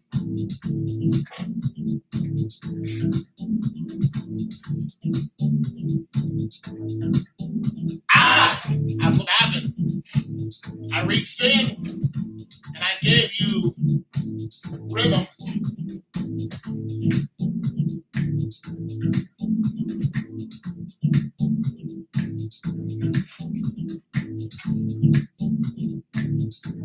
Yeah, that's what it is. See, I reached in and I gave you some rhythm, baby. You should be thanking me.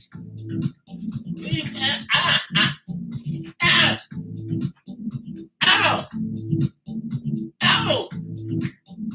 ow. See, hey, it's okay. I'm here to share the rhythm. You're welcome. That's what happened to you.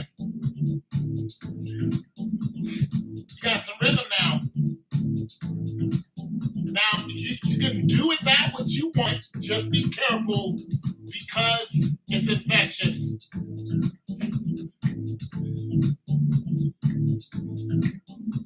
If you go outside and you do this around your neighbors, they're going to be like, what's wrong with you? You're strange. They're going to go, something's wrong with you. But I think I like it. Show me how you do that lovely thing you do. Get there.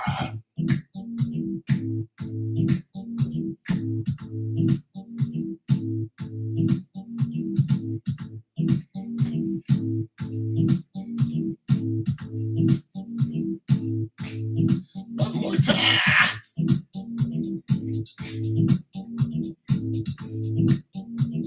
See, now you gotta do it. Do it for me, Natalie. Come on, now. Come on. Where you at?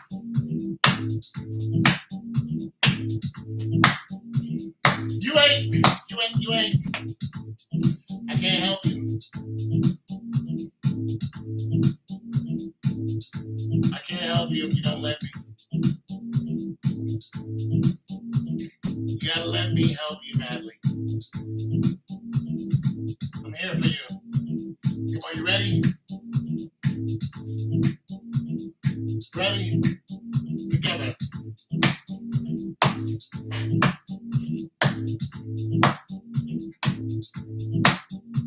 You there? You with me? You with me, Natalie? Let's go.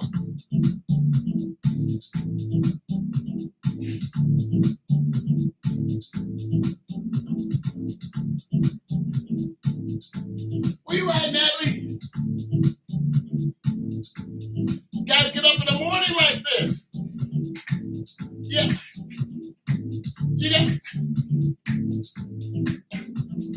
You gotta get up in the morning like. Ow! Ow, Natalie, you gotta get up in the morning like that, Natalie. Every day is a blessing. You gotta get up in the morning and ow! Ow! Ow! I tell you.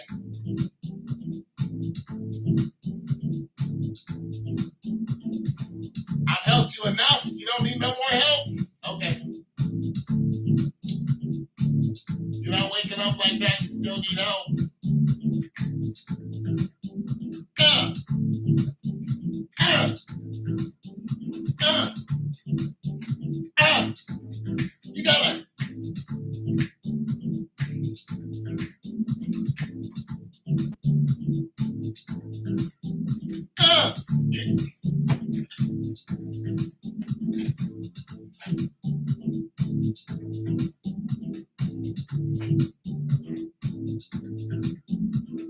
If you don't do it, who's gonna do it? If you ain't out there swinging, if you ain't out there with swag on the Ave, who's gonna do it? The world needs your swag, man. You're swaggy natty. You gotta get out there and swag it up. People need some rhythm. You know? You're not doing it. The world is missing something. Folks are going without swag. It's a crime in 30 states. I mean, then there's all-out rebellion.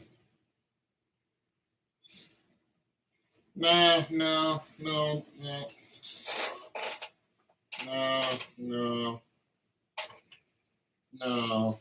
See.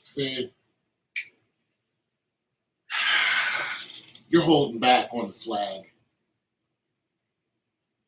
Staying inside. Looking in the mirror. Second guessing it. I don't do that. I wake up. Yeah, you're second guessing it. I can tell. You look in the mirror and you're not happy. And then you're going, what's missing? I'm telling you what it is. I'm just telling you. You're not waking up and you got your own groove going on in your head. You ain't got that already going on up here. It's rough. It's rough. It's rough. I dance to my own drum. You get a little lonely. But there's other people out there who likes to, likes to get in sync with what you're doing. Yeah, I clearly do. Yeah, I don't hide it. Anybody could see that, I'm a little different. But there's nothing wrong with the way I am. See, some people can't handle it. They look at me and my self-expression, and they say, you're weird. You're not normal.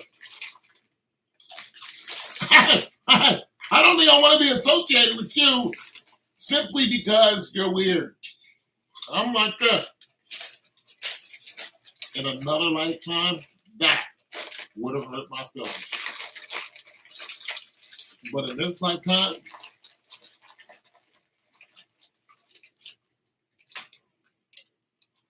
no, don't give me that.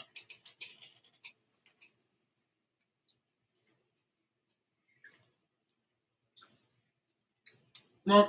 Oh, you embrace weirdness? Well, that's good. Yeah, I'm weird.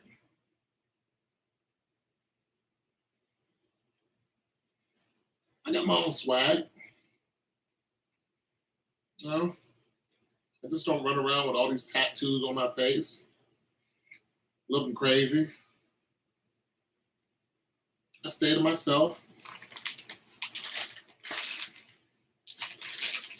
And I express myself artistically.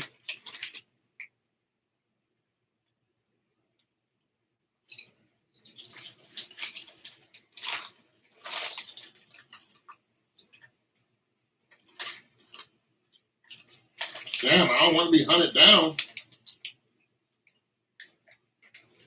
I don't want to be hunted down. I'm just a groovy dude. I've always been this way.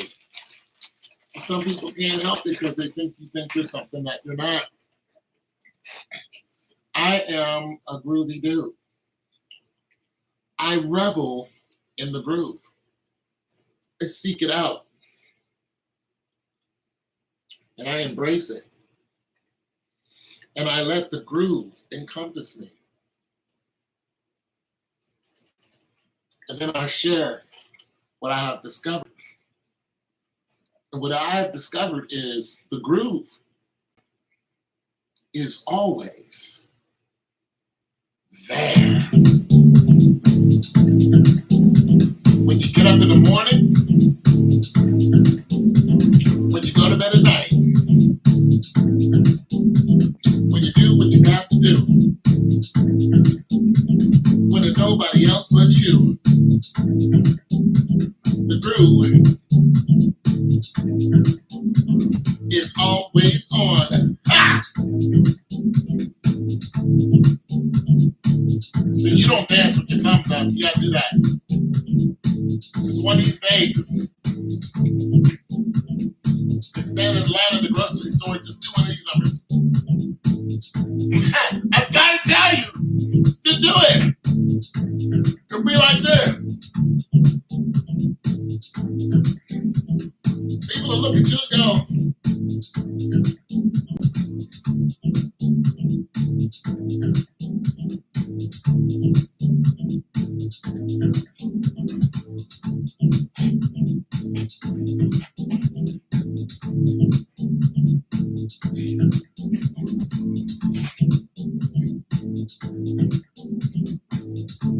you might start a whole revolution. You might start a whole craze.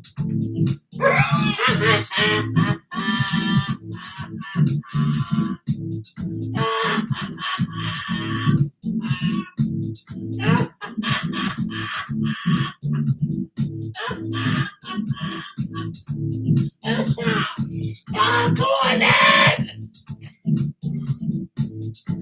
You ain't with me? I thought you was with me!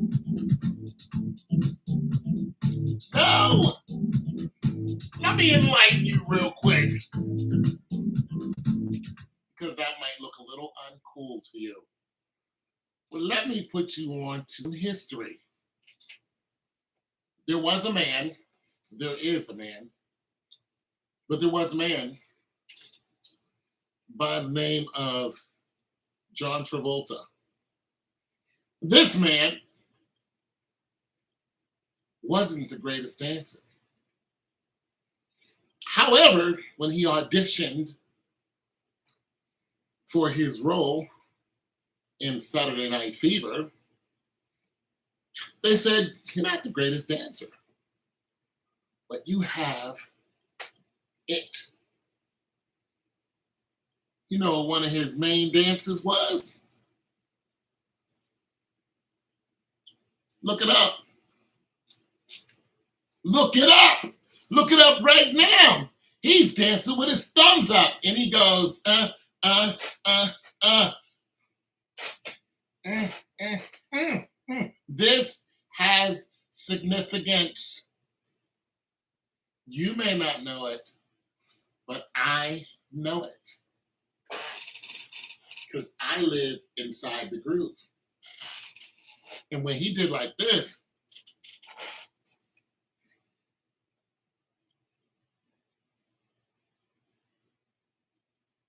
it's like, wait a minute. Hold on a second. That looks familiar.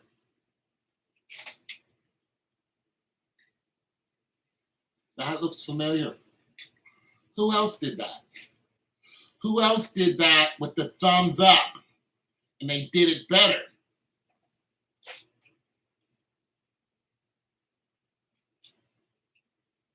Who else did this? Who else did it? Prince in the Revolution. And now people are doing it today to that Beyonce TikTok. When you see stars, when you see, don't tell me. See, I live inside the groove. And we're not back in 1991. We are today, because that is a very popular dance today. Put your thumbs up, Natalie, and let's do it. Let's go.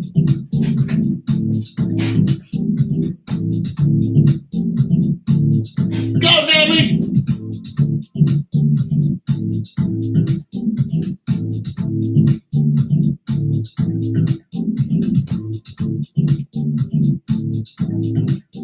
Can I tell you? I'm trying to teach you how to be a functioning groover. You don't need to listen to me.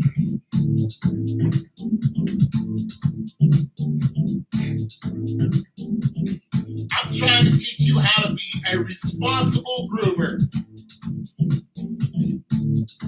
You can be rebellious if you want to. That's fine. But one of these days, you're going to have to take responsibility for your thumbs.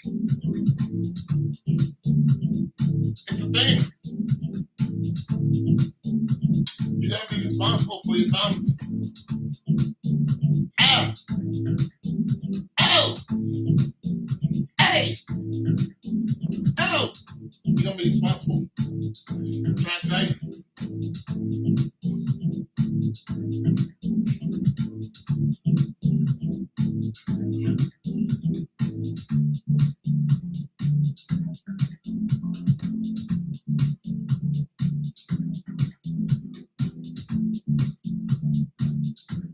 You're responsible.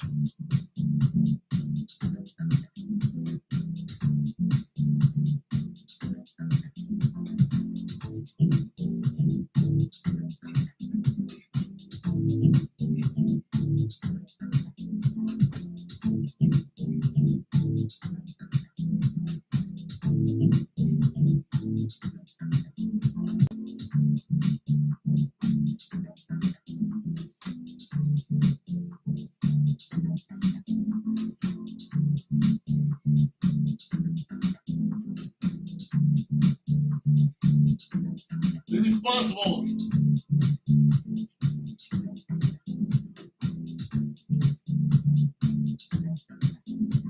Stick your thumbs up.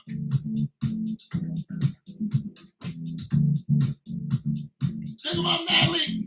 Ah!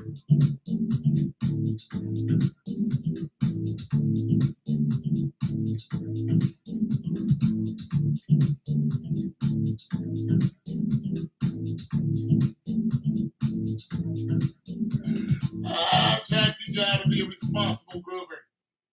A groove smith, if you will. But it's okay. Some people, maybe your groove is slower. Maybe it's more methodical. But I refuse to believe that you're grooveless.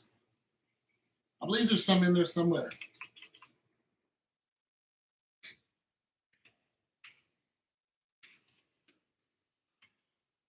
I believe that it's in there somewhere.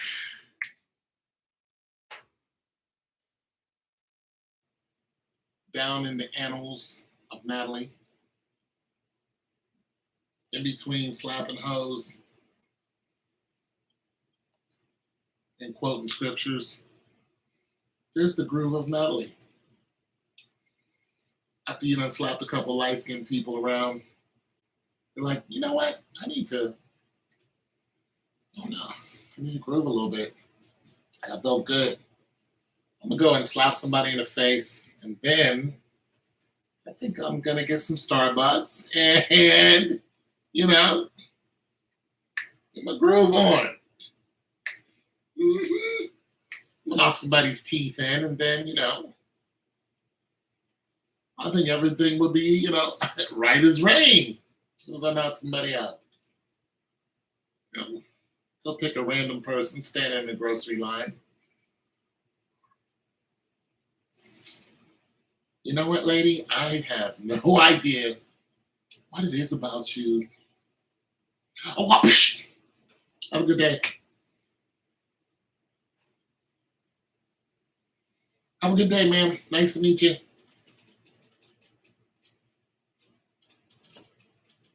We'll do lunch sometime. Pick your teeth up. Pick your teeth up. It's okay. Pick your teeth up. We'll do lunch. Henry, good to see you again.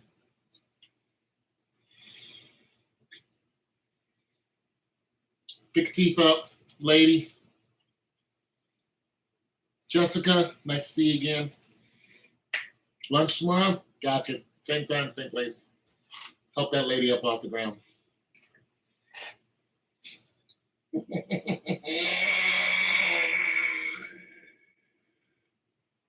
You didn't mean it.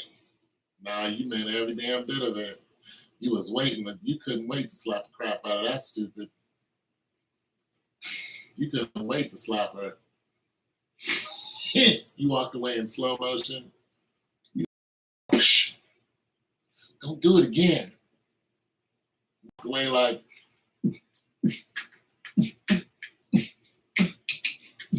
Yeah.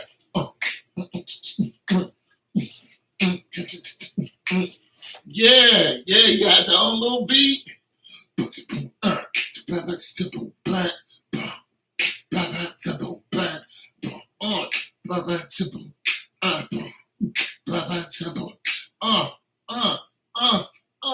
Yeah, don't mess around. Yeah.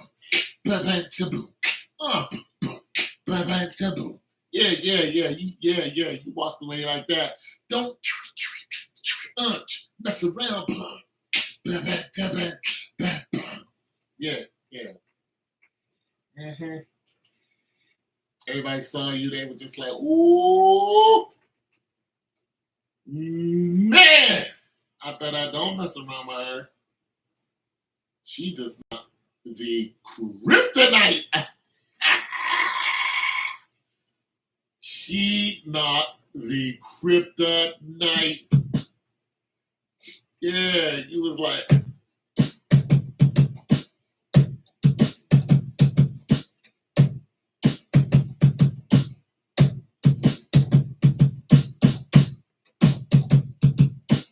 Yeah, you knocked the kryptonite out of her. Straight blast her goofy ass.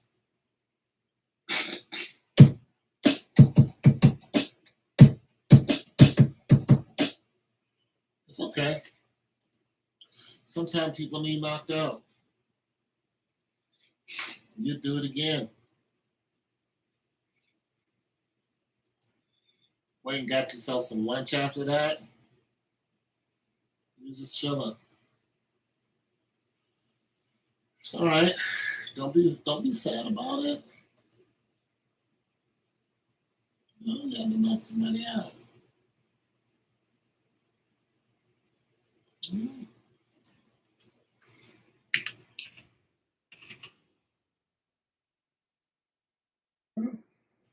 Hit him with that right cross.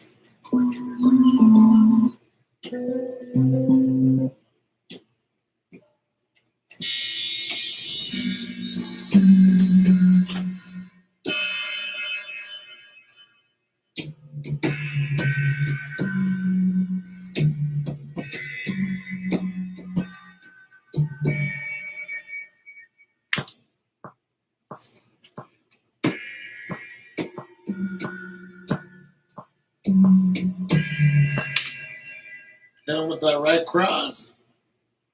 It was over. You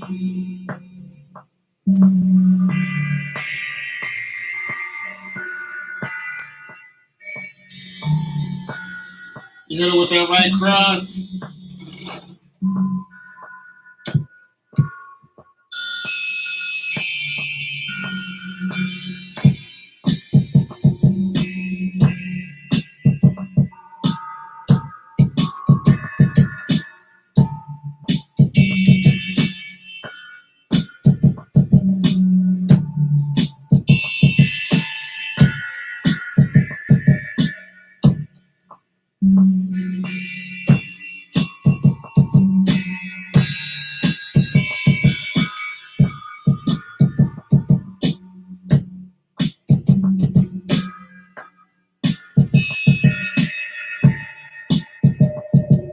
Hit him with that right cross.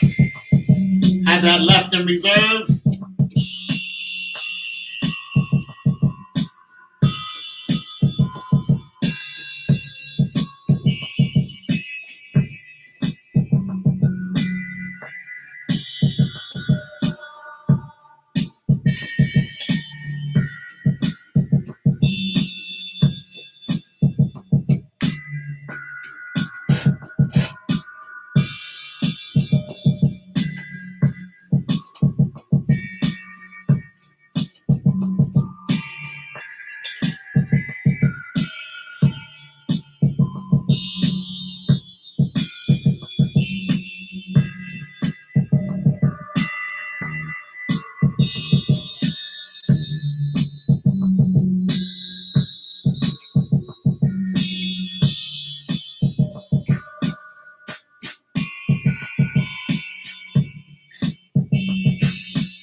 I'm making so much noise.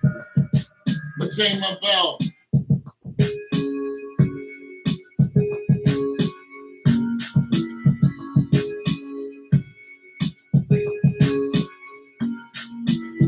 Almost like that.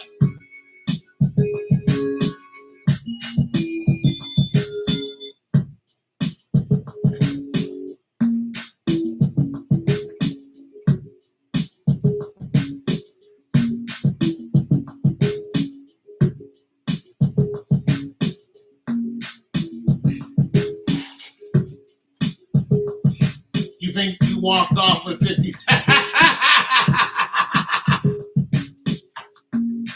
don't know what you heard about me. I mean, you can't get $1 out of me.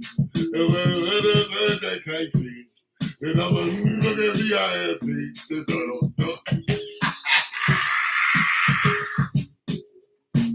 Was it the PIMP song? I don't know what you heard about me.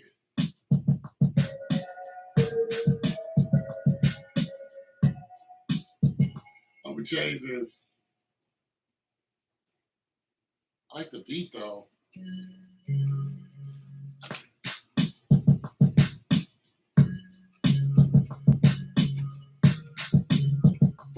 I need to find something. I need to find my.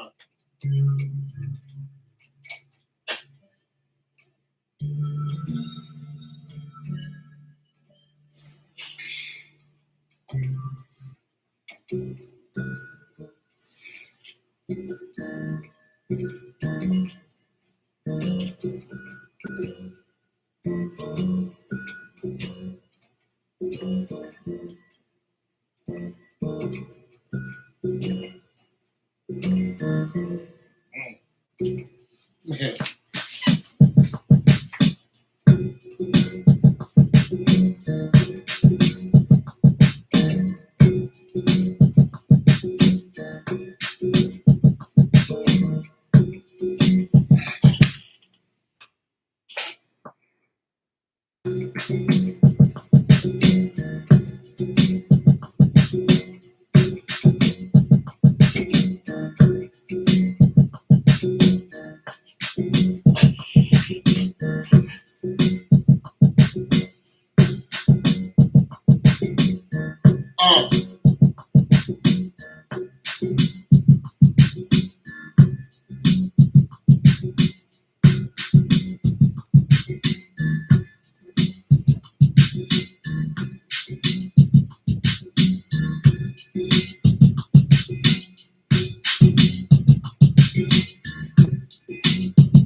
I don't know what you heard about me. They can't get a dollar out of me. Yeah, man. That's how you walk out. Yeah.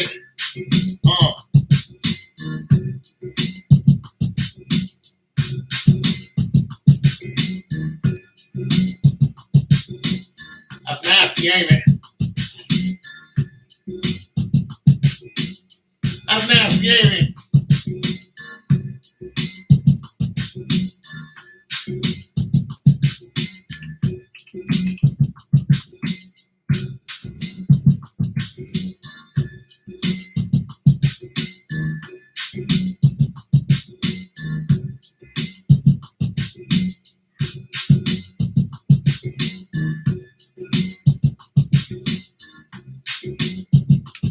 Woo!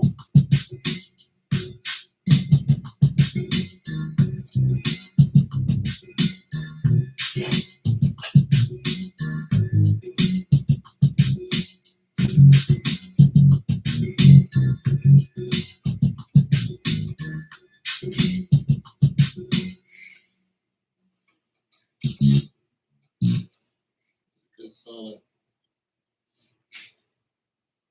That walked off like, I don't know what you heard about me. Chill. You can't get a dollar out of me. Gee, you nut. Look out of that look good, they can't see.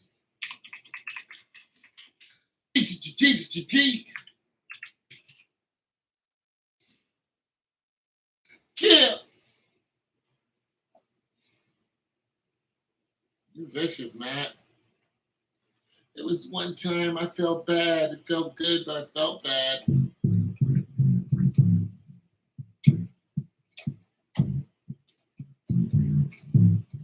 It felt good, but I felt bad. It was like, I'm gonna knock somebody out.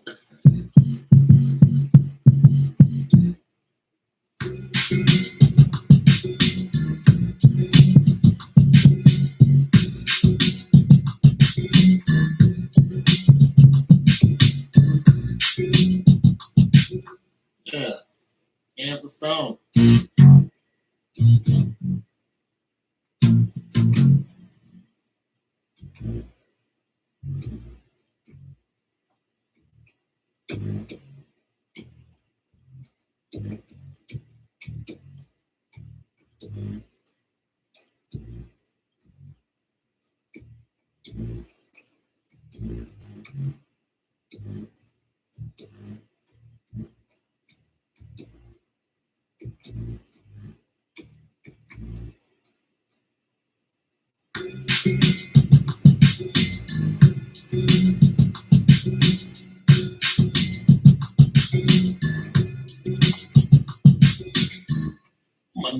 somebody out.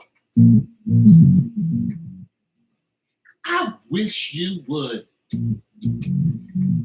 Probably looked at your school teacher like, what? School teacher was like, that's because you entered your warrior spirit. Yeah, your body was shaking. That's because you were reaching the vibration you're supposed to be at. Oh.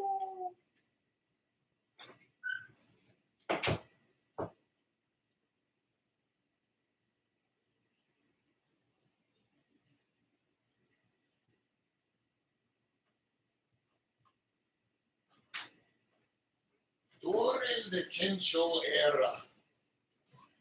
Yeah. During the Kensho era. Yeah.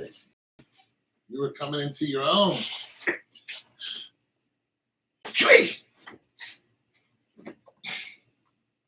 I'm trying to tell you, you're probably you should get into some MMA.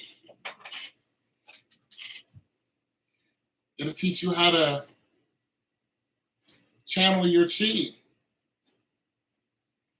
Yeah, that way you ain't all over the place. To get you centered. Yeah, you'll be like, oh, I need to try to tell you. You ain't got to hit nobody. You can just go and just practice it.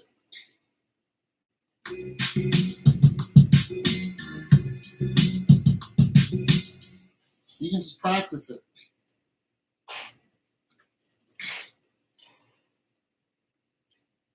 Well, what I'm saying, you don't have to get hit. You can just practice it. Yeah, you don't have to get hit. You can just go there and do the wrestling stuff, hit the bag, have somebody hold their hands up, spar with you a little bit. If you don't want to get hit, you just say, look, I really don't want to get hit, but I just want to learn the techniques. And they'll say, okay. You pay them, whatever it costs. And they'll teach you how to move like them, and they'll teach you all the exercises, and then you'll start hitting the bag and hitting it properly. And after a while, you'll be like, yeah, this feels right. If you don't want to get in the ring, you don't get in the ring. You just spar with people, and they don't hit you. They're just kind of giving you just hands coming at you, but not hitting you and stuff like that. And they'll respect your boundaries. You don't want nobody touching you. If you don't want to be wrestled to the ground and all that, I mean, that's not real life experience, but yeah, that's what you want. It just gives you an inside, a little, it helps you out because, it centers you, gives you a little bit more center. It's just like, okay, can I do this? Can I do that? Can I move like this? Can I kick this high? Can I do a spinning heel kick? Can I do a wheel kick? How do I do a Kimura? How do I do a, rear naked choke? How do I do an omoplata? And stuff like that. And they'll show you how to do all those moves, especially when you go in there and you say those things. Yeah, I want to know how to do an omoplata. They'll be like, a what? Where'd you learn that from? They're going, you must have been watching MMA. Well, not really. Show me how to do an omoplata. And they'll show you how to do an omoplata.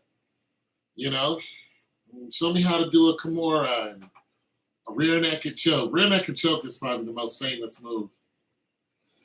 But also, you get to learn how to defend yourself, how to throw a leading left hook or a leaping left hook. All that stuff is get your body into a different state of being. You throwing a leaping left hook just at the bag, it takes a lot to do that, a lot of energy, a lot of concentration, especially to do it right. You throwing, a 4-punch combination, and dipping your head and keeping your chin down, and it's just a whole different animal And once you start doing it, you might get addicted to it. And you're just working out. You're not hitting anybody. I think it would be good for you. I think going to the gym, walking it, you know what I'm saying? Because you don't have to get hit at all. You don't have to get touched at all. But when you want to get on the mat, you're going to get touched. So you get a female trainer, so you ain't worried about some guy groping your butt or something like that. So that's the first thing all you women think is somebody's going to grab your ass.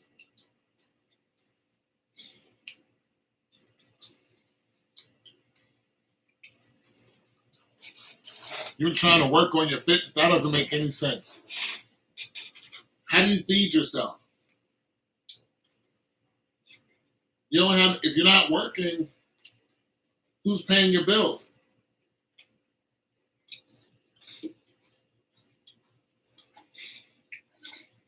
Who's paying your bills? Oh, you got money. No, it sounds like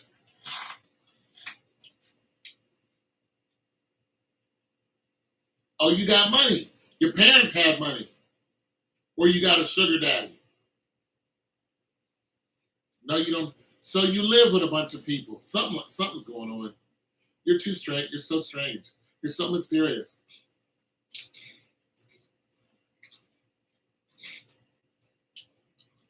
So strange. You're like a whole mystery. You know what I think? I think you got a sugar daddy.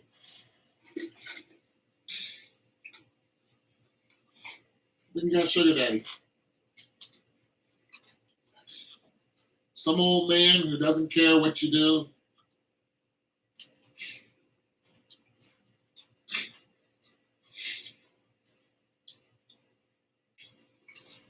Oh, you'd be surprised. Especially if you dark skin with locks. You got a nice shape. Probably got a nice ass on you. Probably got a nice ass on you. Oh, no.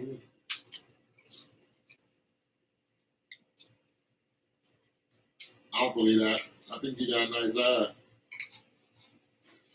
I think you turn around and look at that joint in the mirror and you're just like, pay me. You turn around and look at your ass and go, money.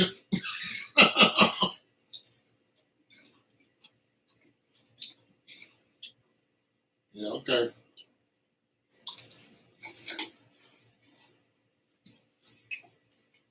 Well, you're not fat, according to you. You're not beautiful, but you're not fat. You're 5'8", 5'9", something like that.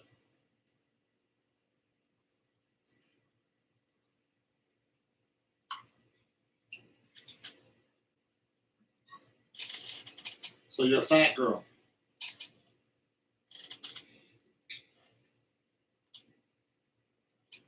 So you're a big old chubby chick.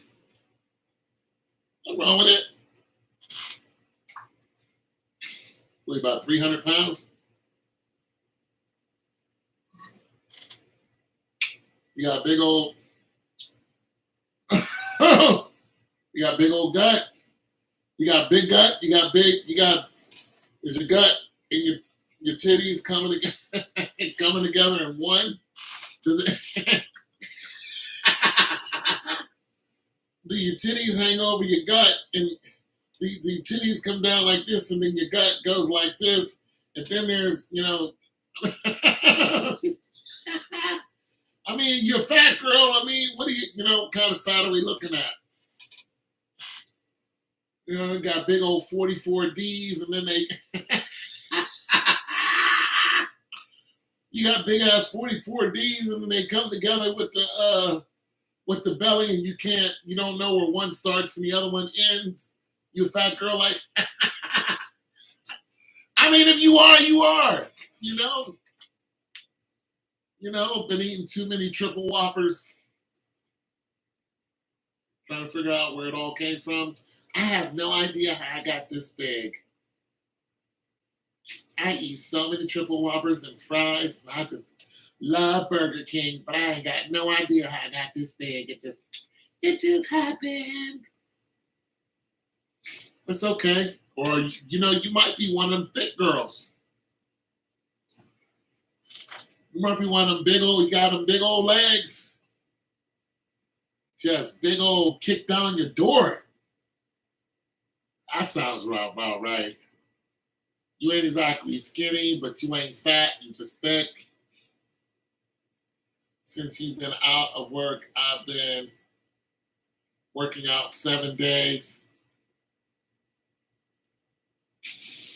Trying to get your mind right. Nothing wrong with that. So you be in the gym? Do you go to gym? Like what?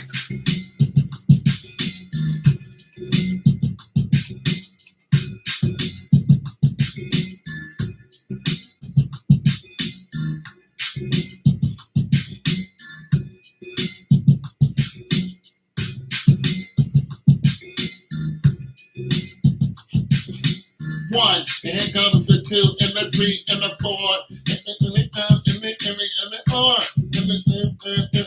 or, or. Everybody in the club getting tipsy. Everybody in the club getting tipsy. Everybody in the club getting tipsy. One, here comes the two, and the three, and the four.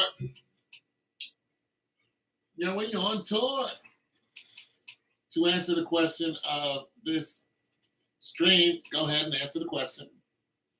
I exercise my right to bear arms. So, yeah, I feel safe in my city. Okay. Let's go ahead and elaborate on that, shall we? Are you here to elaborate, or are you here to leave a comment and then, dip out?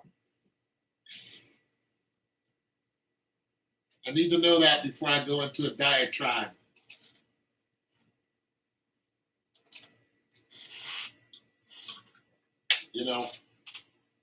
Before I conjure up some facts.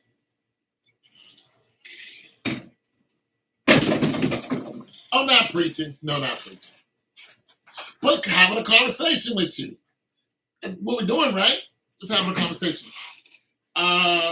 See, this is when I wish I can do the whole, thing or bring somebody in and we can talk.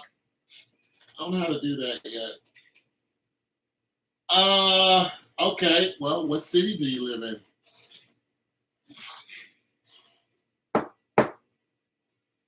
Let's talk about that first. Let's do that. What city do you live in?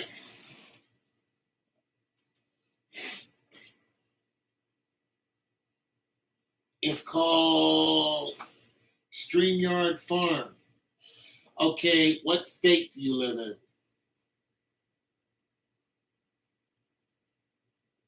Let's do that. Or what is it? Is it close to a major city? What major city is it close to? Because listen, if you're living on a farm, you're not running into the same issues that I'm running into. I live pretty much in the city. But if you live on a farm, there's nobody's coming out there to bother you. You're more worried about a coyote than you're worried about a carjacker.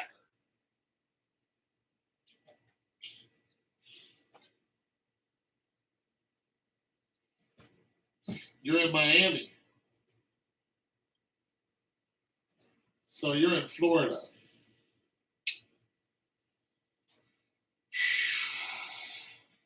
Well, Florida's special. There ain't nothing like there.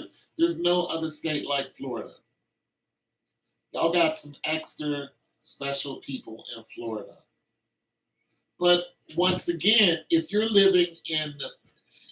not living near Miami, like I live 5 miles outside of the major metropolitan area. I could walk to downtown. You feel me? StreamYard is the platform to allow you to bring up people. Yeah, I know that. Yeah. But okay, so yeah, StreamYard. Okay, so are you living? Well, see, Miami's big too. Well, here's the thing about Miami. Here's the thing about Miami. I don't know the gun law. I don't know the well. Okay, so you got a conceal, right? You got a conceal and carry because it's not an open carry state, or is it? Is it an open carry state? I don't think it's an open carry state. I don't think it's like Texas. Ohio, I think it's open carry, but if you walk down, if you're just walking around with the gun, you're asking for it. But it is open carry here. And they've changed some laws, so now everybody can get a gun now. And have it loaded and have it in the front seat. It's not open carry, but you don't need a license to carry. Okay. So yeah. Well, do you carry it everywhere you go?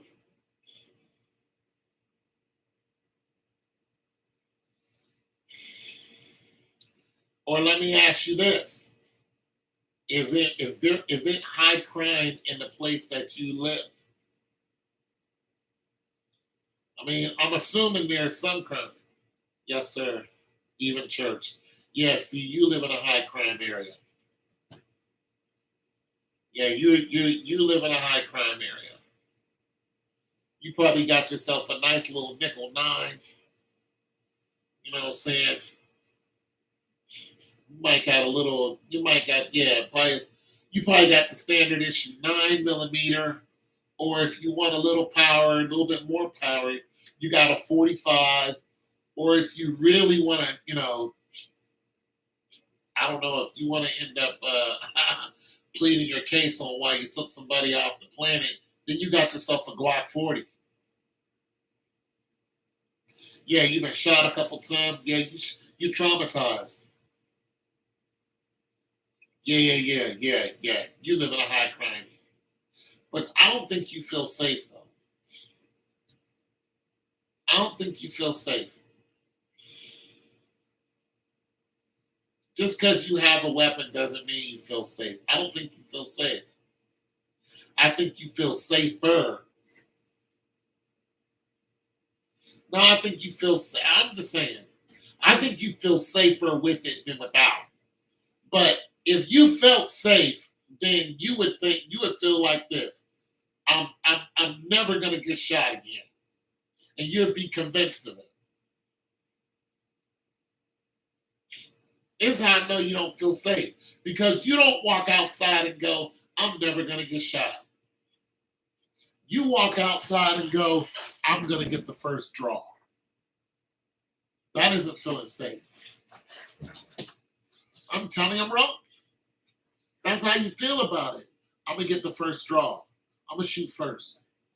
And being that you had shot already and you survived, you think that the next time you get shot, that you'll be able to at least retaliate. See, here's the thing. Here's the thing. The scenario in which you got shot the first time or the second time is not going to be the same as the third.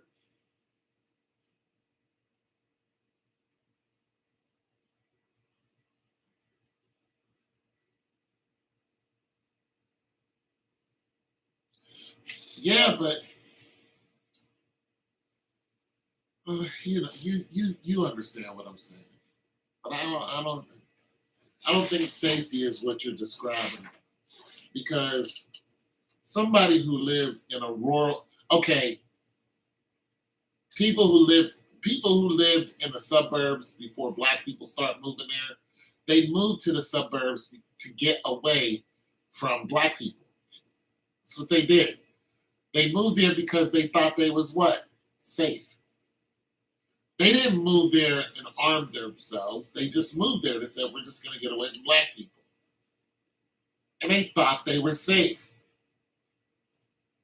until, somebody else came and robbed them. But nonetheless, so that's I'm just saying to me, that's the difference. You live in a place where people will bust you with a nickel nine. People will bust you with a nickel nine. You done been caught before. You're like, I'm not gonna get caught without being able to retaliate, which is completely understandable. But I don't think you walk out the house feeling safe.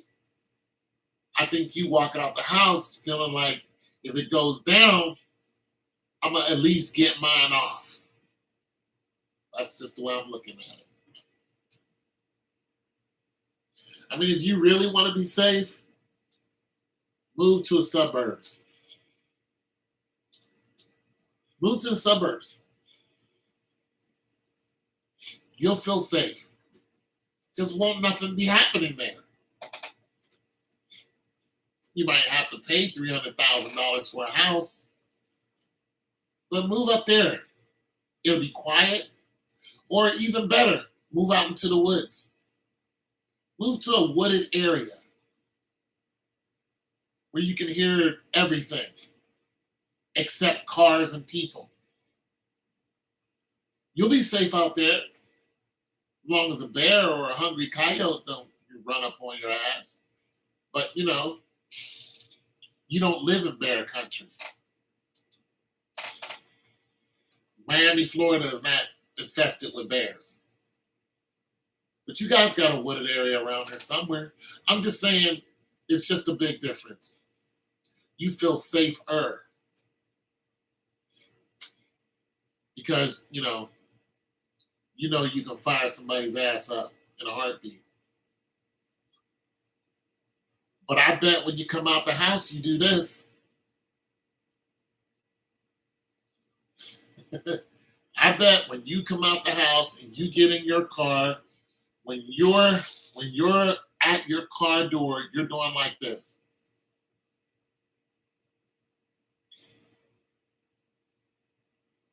I bet it. I bet you do. I know you do. And you ain't got a smile on your face. You're constantly probing your area like a sentry. You get in your car, you're looking in the rear view mirror, starting your stuff up, you're looking this way, you're looking that way. Turn on your little stuff, you're doing it, mess with your phone. You're backing out, hit the road, still looking left and right. This is a constant for you. Stop me when I'm wrong. Anybody who's been shot, that's a constant from them. It's a different energy. Because you don't want to get shot again. You want to be able to, bust somebody up if they shoot you. That doesn't stop people from shooting you, but especially if you don't have an open carry. See, you have a weapon, but nobody knows you have a weapon. Nobody knows you have a weapon. You keep it in your pants pocket, or do you keep it under your, right up under your little belt line? Nobody knows. You don't keep it on your hip.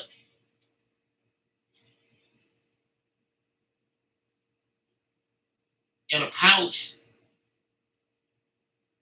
I bet you don't. I bet you don't keep it on your hip in a pouch. I bet you don't. I bet you don't. You keep your weapon. You never wear body armor every day. What you wear? Yeah, bro, you ain't safe. Here's where you keep your weapon. You either keep your weapon right here on the inside, where you can pull that little thing up and then hit them, or you keep your weapon in your pocket. But here's where you don't keep your weapon. Your weapon is not sitting here in a pouch where people can see your nickel 9 or your 45, your Smith and Wesson, your Heckler Koch, your Ruger. They can't see. You don't have it sitting here, and then you come out with and then you hit them with the. Nah, that's not what you do. You got it buried somewhere, so nobody knows that you have one. Not unless they already know you. Don't nobody know that you have one. So what's that mean? Somebody else is gonna try you. Somebody gonna try you.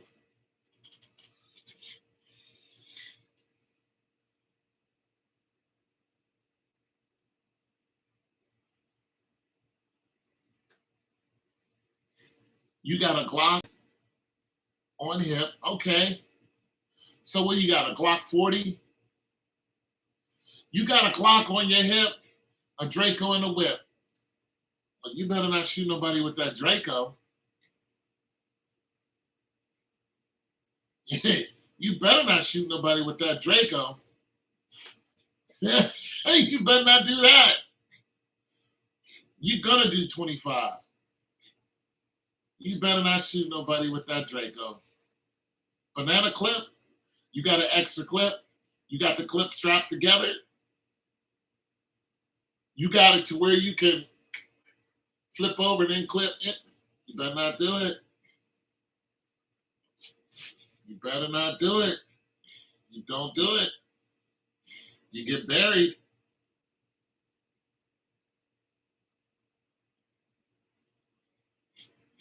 A shell catcher. Yeah, but are your clips taped together? See, that's the thing about not having a license. When you're in a state where you don't need a license, there's some things that they don't tell you about how to carry a weapon. Oh, you got a drum mag? You better not shoot nobody with that. You're going to do 25 mandatory. Boy, you better not. Hold on, I got to run downstairs. You better, you better not shoot nobody with that damn gun.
Better not do it. Court is not going to have mercy on you. Armor piercing?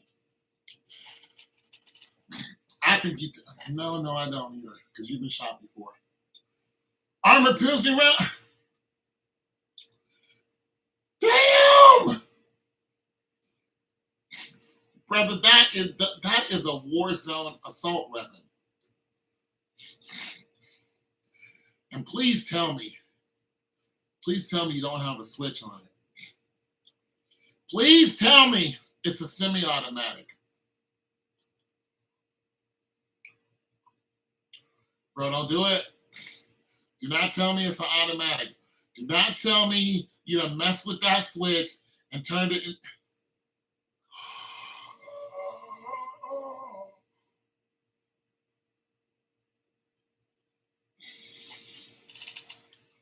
Hey, bro, send me your when you get the band on your wrist, just go ahead and send me. Yeah, when you get the band on your wrist, when they put you in after your court date, go ahead and hit me up, man. I'll write you. I'll send you. I'll put something on your commissary. Because as soon as you pull the trigger, and they find out where them bullets came from, and they will.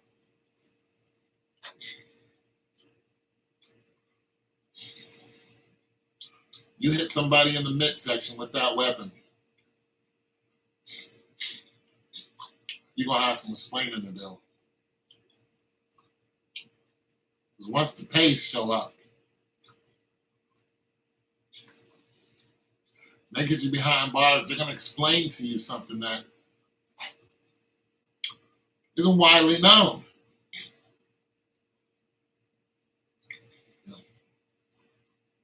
You're gonna do federal numbers. They don't tell you that stuff when you buy it, though.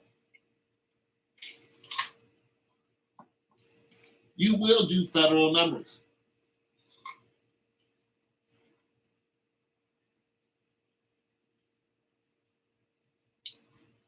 Yeah, but you said you didn't need a license.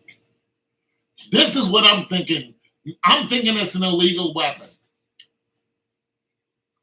Everything you described to me says illegal.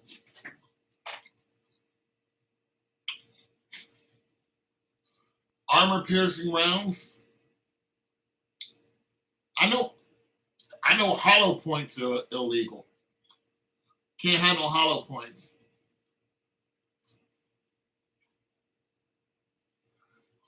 But you're not talking about a concealed weapon. You're talking about a Draco. You're talking about an extendo. You're talking about a stick. You're talking about an extendo with a 100 round. When you got a 30 round. No, I'm thinking about the okay, I'm thinking two different things, but still, if you're talking about the okay. You know, man, when people say Draco, you know what I'm thinking about the assault, the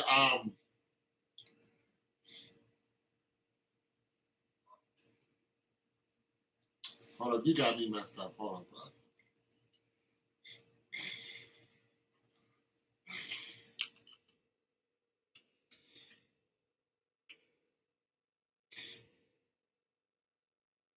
I'll tell you what I'm thinking.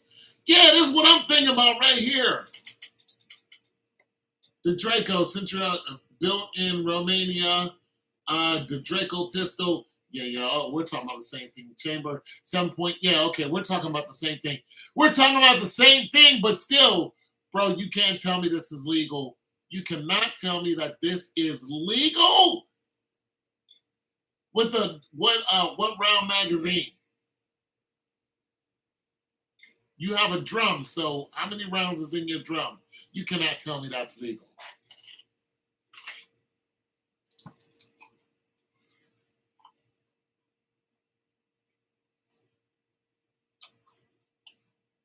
Yeah, I'm thinking AK-47.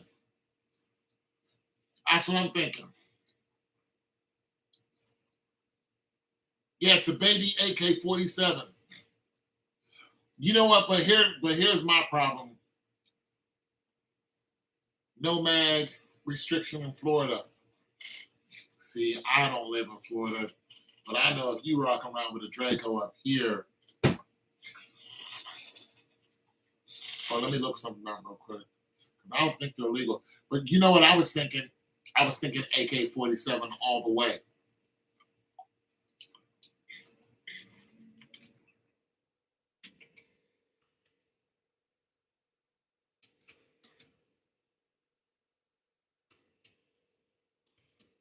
I know up here you can't have no such thing.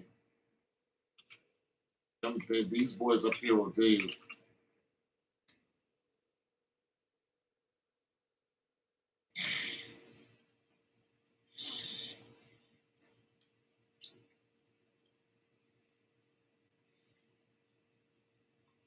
I know you can't carry. I don't think you can carry.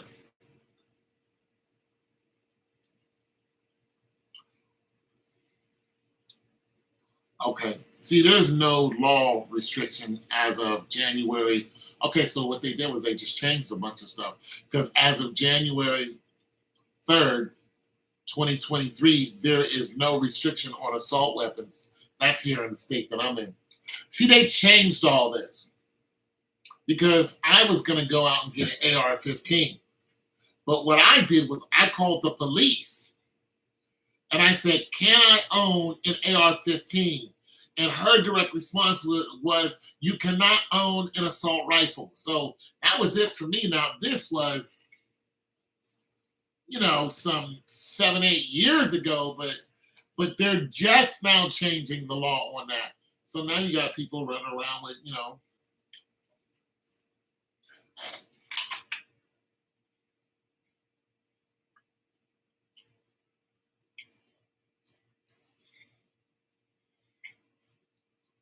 if you're engaging in fishing. But here's the thing up here. If you got that in the open and 5-0 sees you, they're going to draw on you. That's the loophole fishing. There was a kid, 23 years old. He's in Walmart, right down the street from where I'm at now. Walmart used to sell BB guns. Their BB guns look like assault rifle. He picked up one of their BB guns in Walmart and was walking around with it. And some white woman called the police and said, there's a black guy up here with a gun. The police came in, they saw him, shot him, and then told him to drop it. And Walmart was selling it. He had it because Walmart was selling it. After that day, they stopped selling them. After that guy got shot, that was it. And they gave the cops a medal for that. They didn't even warn him. He didn't even see it coming. He was just minding his business. And he had it on his hip. He's like, yeah, I'm going to buy this BB gun that you guys are selling. He wasn't outside. He wasn't pointing it. He had it on his shoulder. Some white lady said, there's a black guy up here with a gun. Lit him up. They lit him up. They didn't go, put your hands up. Soon as they rounded the corner and they saw him, they blew him up. They came in like this. They came in. As soon as they shot him, went up to him, dropped the weapon, giving you orders after they kill you. Drop the weapon, put the gun down, put the gun down, put the gun down, blah, blah, blah, blah, blah. Then kick the gun away. You killed him! Over a BB gun. Just like Tamir Rice. Tamir Rice had a BB gun. Shot him up in Cleveland, rolled right up in the grass and just shot him. They didn't give him no orders. They just shot him. Bang! See, it's different over here. You carry something like that, they have the right to kill you. But they tell you you can carry it, but they will kill you.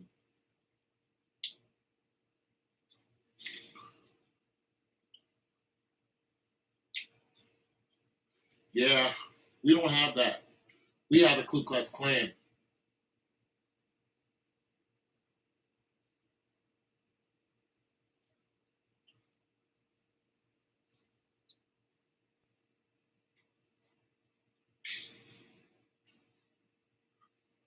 Oh, brother, I'm with you. I'm with you all the way. But this is why I'm so surprised at what you're telling me. I'm like, wait, what? You can do that? So, I mean, yeah, I get it now, though. Wow.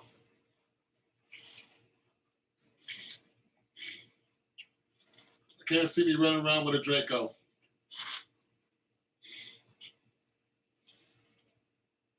I can't do it.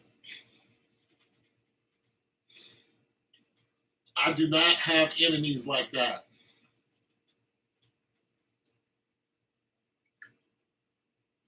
My neighbor used to run around like that. He had all kind of guns.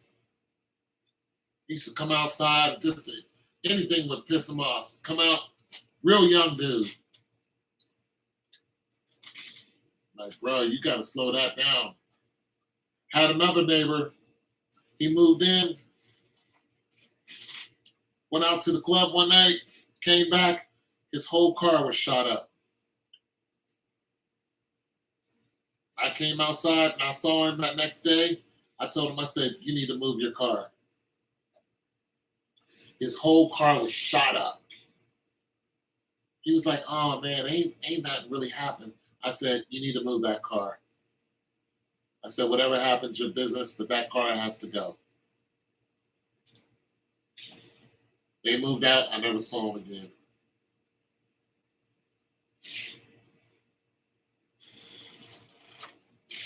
Yeah, that's true. I just live on the other side of things. You know, I see people who carry them, and I see the way they live, and you know, I just hit them with the truth.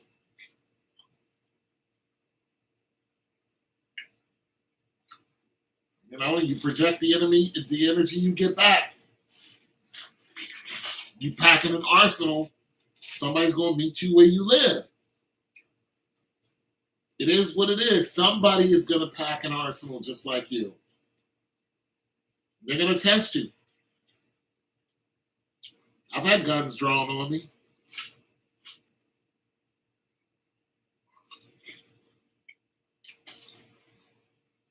Broad daylight.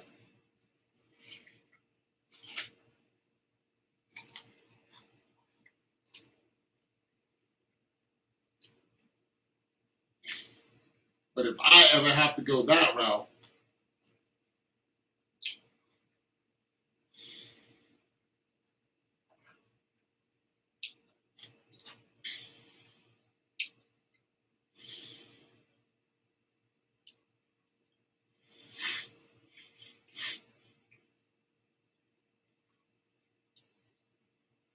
yeah, you're codependent.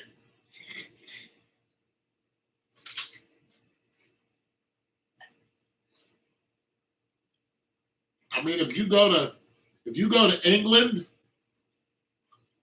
you're gonna feel naked because you can't carry.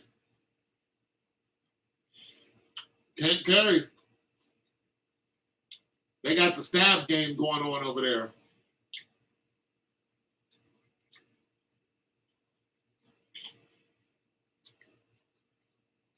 Yeah, they got the knife game. The stabbings are off the chain.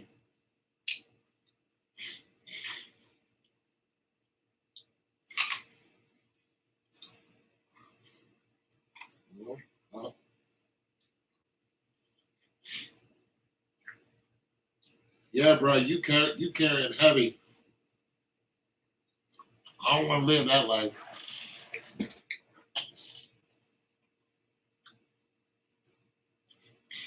So I know if I do, I'm gonna go all the way off. I'm gonna light somebody's ass up.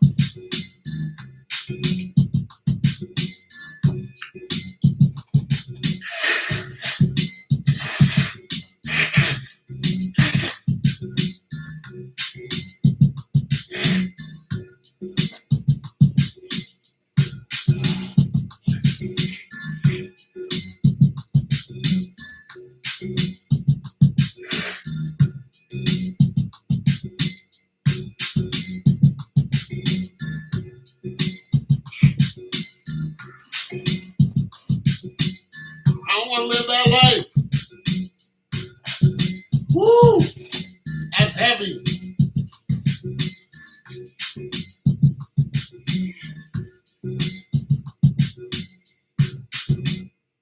And the police down here,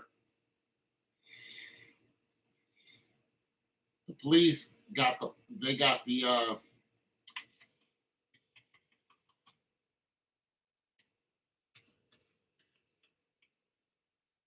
police pop out with the AR-15s.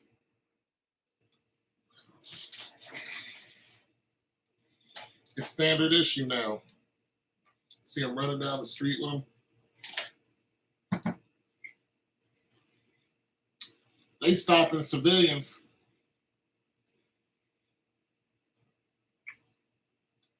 With AR-15s in the backseat. On a traffic stop.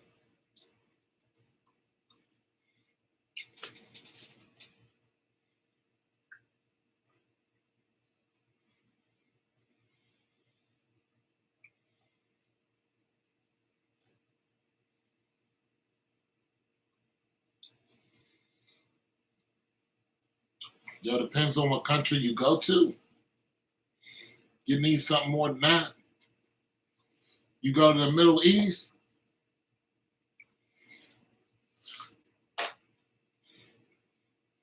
you need a lot more than that.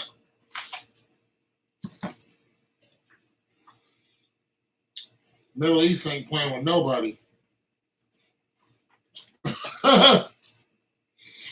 You go to the Middle East, homeboy, it'll be a whole different story.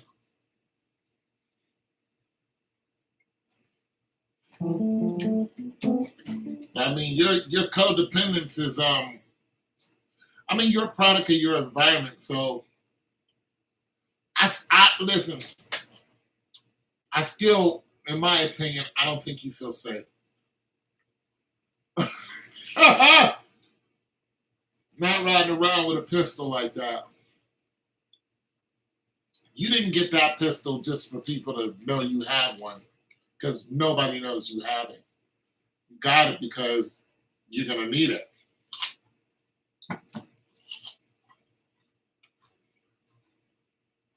You know.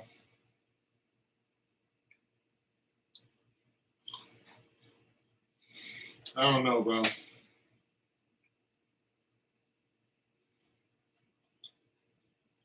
It's just not very I don't know, it's just not very comfortable for me. You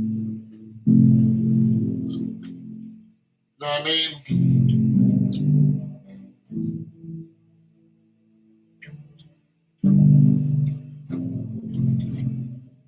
It's not very comfortable.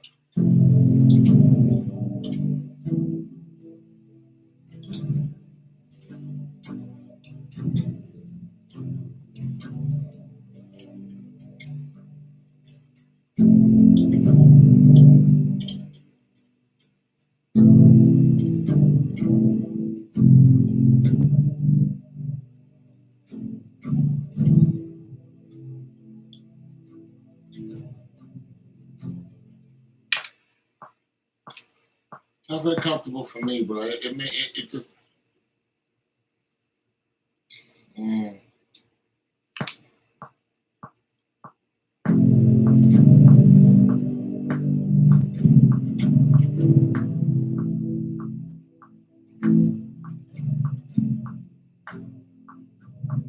Sloppy, man.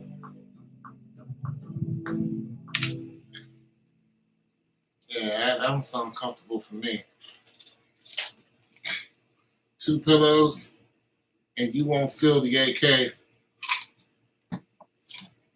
Now, I used to live in one of the projects down here.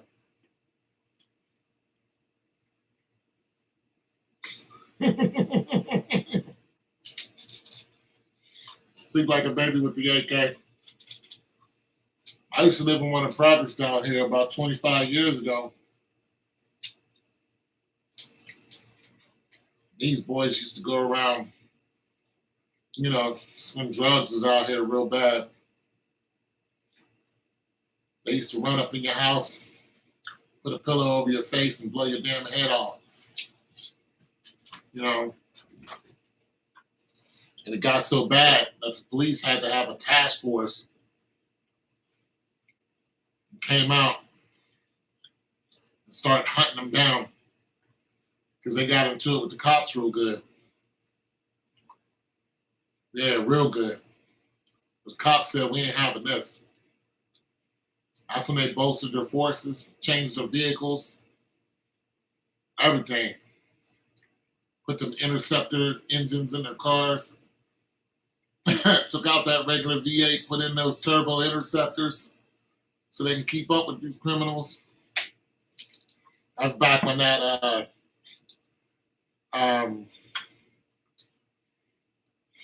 no, that's before that. But yeah, about 25 years ago, 20 years ago. They was out here in the projects banging heavy. Tore the projects up. Us regular black people, we ain't got nothing to do with that. I tell you what, if you got it any other way, they blow your head off.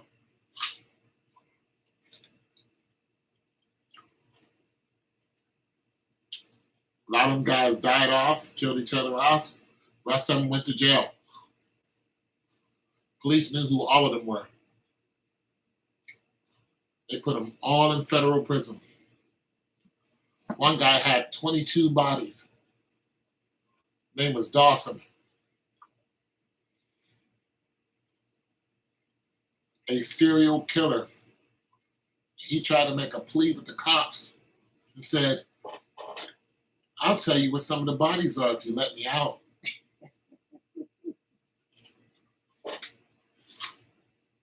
This dude will shoot you and you have no idea why. One day he's talking to one of his homies. Another dude was around him. He had no idea who he was, but he just didn't like him. And he told his homeboy, I'm about to go over there and shoot this dude. He's like, why? He said, man, I just don't like him. And he went over there and shot him.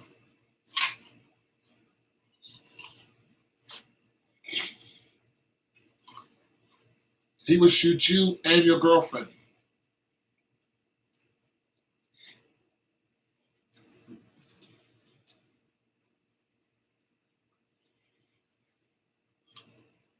In jail, how many push-ups did I do? When I was in jail, I was knocking out. Well, my exercise was different in jail. Because mind you, it's 20-some years ago. So I was doing a lot of kickboxing. But I was knocking them push-ups out. I was doing things with your legs so your stomach was right. When I came out, I looked different. Even my homeboy said, he's like, you look like that dude, man. What you been doing? I let you, they have me in jail. That's what you do. You eat and work out. Like, it's real. You really do that. If you're smart. That's what I did.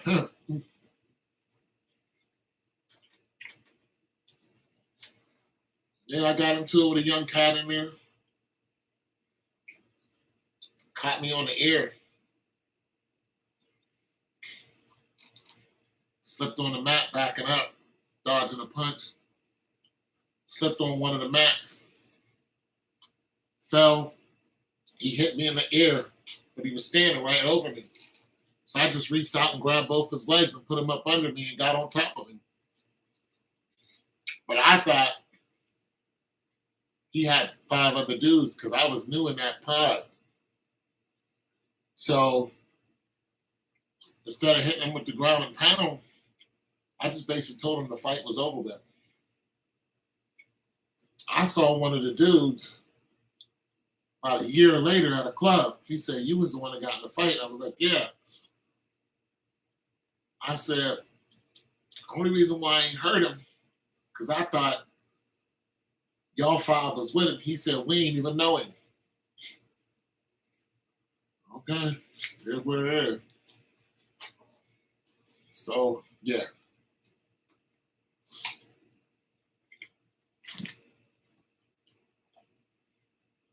There's always somebody in jail bigger than you. Always somebody in jail who want to talk crap. Always somebody in jail who want to start it. You think you're a big man, you just hold on. You're going to run into something. Especially if you go to a felony pod.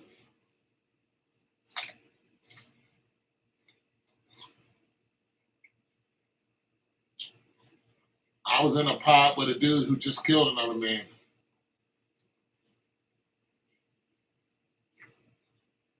Just shot him.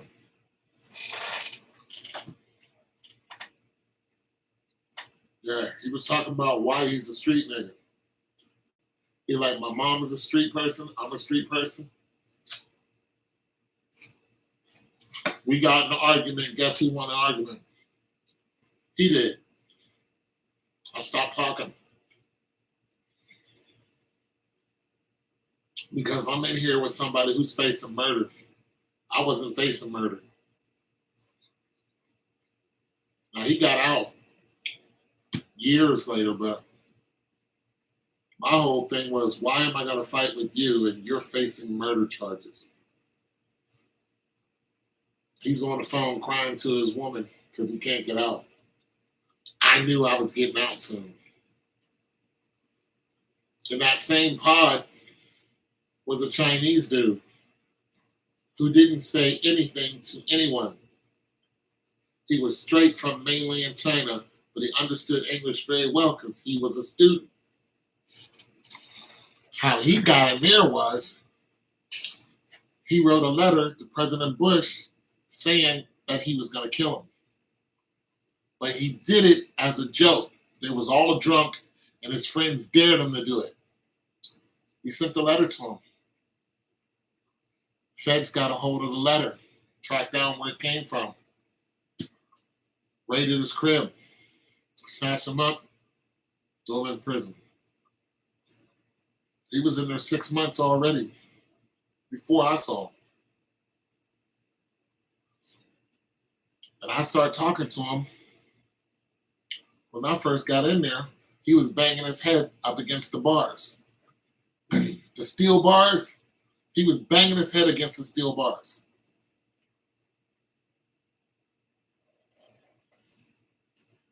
If you ain't ready, don't do it.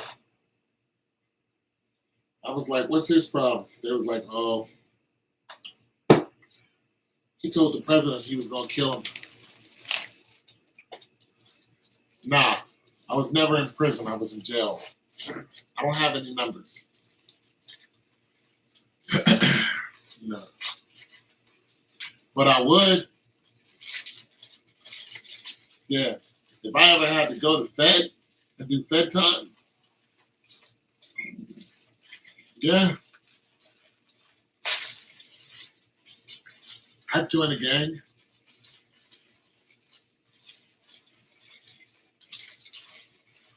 I'm not exactly sure what I would do because I'm not taking nobody off the planet just to prove something. Fuck what?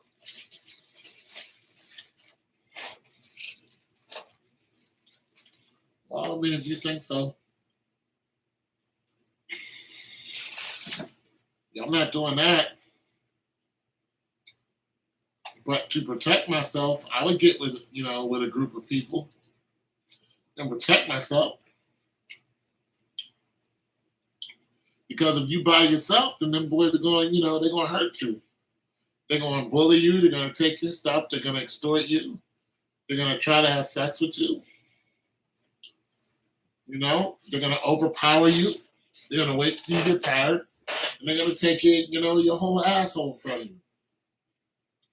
And then, after they do that, they're going to just use you. You're going to be their plaything. So, you got to get with a team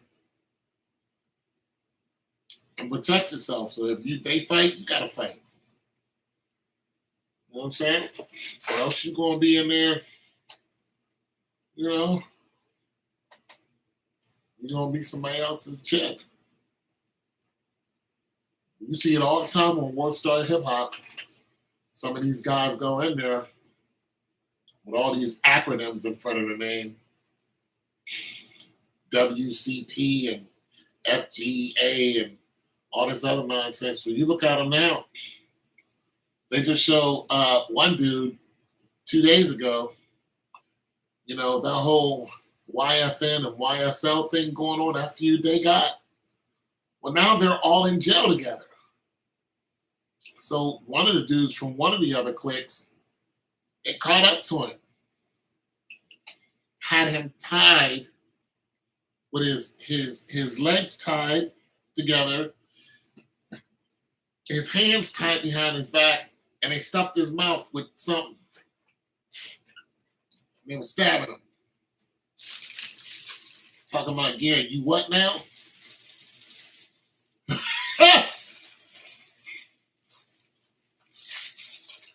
Not ready, don't do it. Yeah. You see that one dude that came home to his dad in a dress.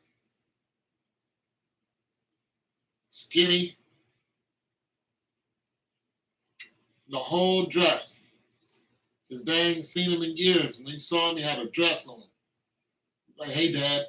His dad was like, hey, son. His dad had to accept it. Your son was playing Billy Badass on the street. He got in there and he met the real Billy Badasses. Dudes who ain't got nothing but time. And he took his ass from him. Yeah, the guards let it happen. And they convinced him that he's a woman. He's wearing a dress and he's free. That shows you how messed up he is. That shows you how beat down he is. They beat that dude down. They took everything from him. Everything. He has nothing. Nothing. He's completely convinced that he's a woman.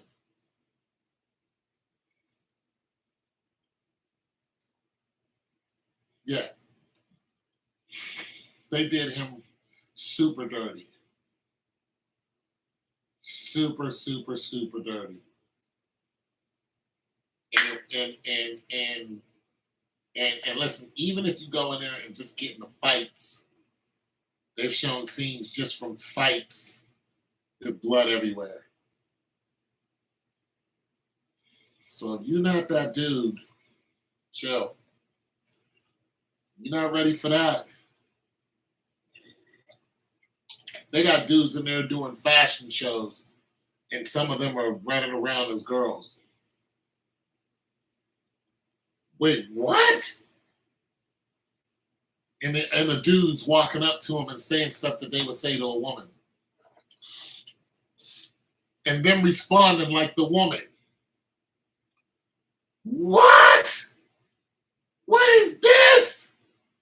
You a whole dude? No, they in there getting lit up.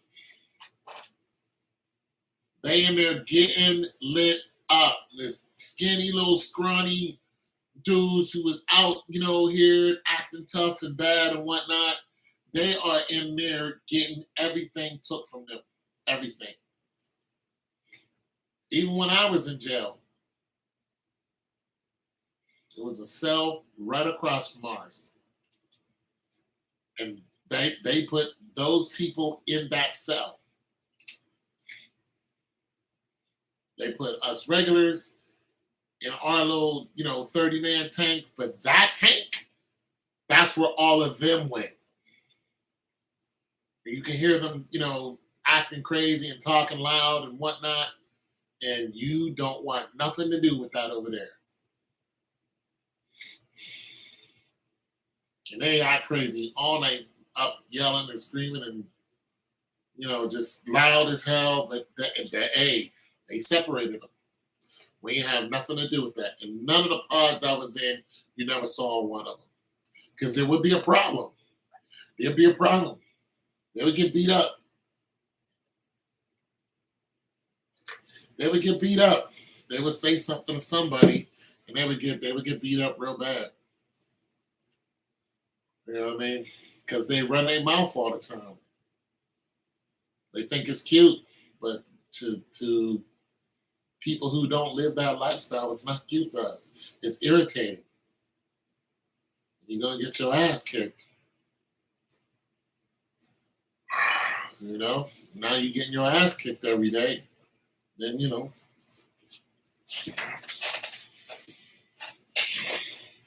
listen to some of the stories these guys got, or what to do and what not to do in prison. Some of that stuff trickulates down to jail too. Don't do it. Don't come into jail talking all the time. Somebody's gonna get irritated and want you to shut up. Watch your food. Somebody will try to take your food. I've seen it happen right in front of me. If you're a big dude, somebody will step to you. Shoot, one of the biggest dudes I ever seen in my life came in there.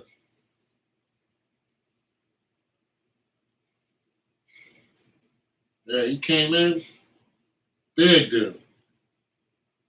I mean, I'm a decent size, but he was wide. Just the nicest dude. He said, "Yeah, man. The other pod I was in, as soon as I came in there, they wanted to fight me because I'm so big." I was like, "Yeah, I understand. You're a threat to them.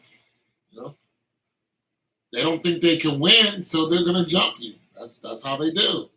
But you're in there. You know what I'm saying? So you can't come in. You can't come in there.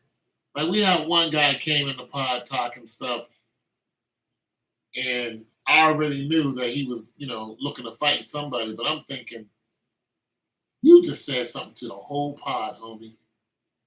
He said, "I'm gonna take over the pod." None of us said anything. He's like, the whole pod. I was thinking, if all of us jumped you, we could murk you right now. And I don't know if you know this, homie, but whatever happens in jail stays in jail. You walk into a pod and you say something like that, everybody in there is focused on you. From the little scrawny dude to the biggest dude, we're all looking at you. And we all thinking the same thing. You can't beat us all.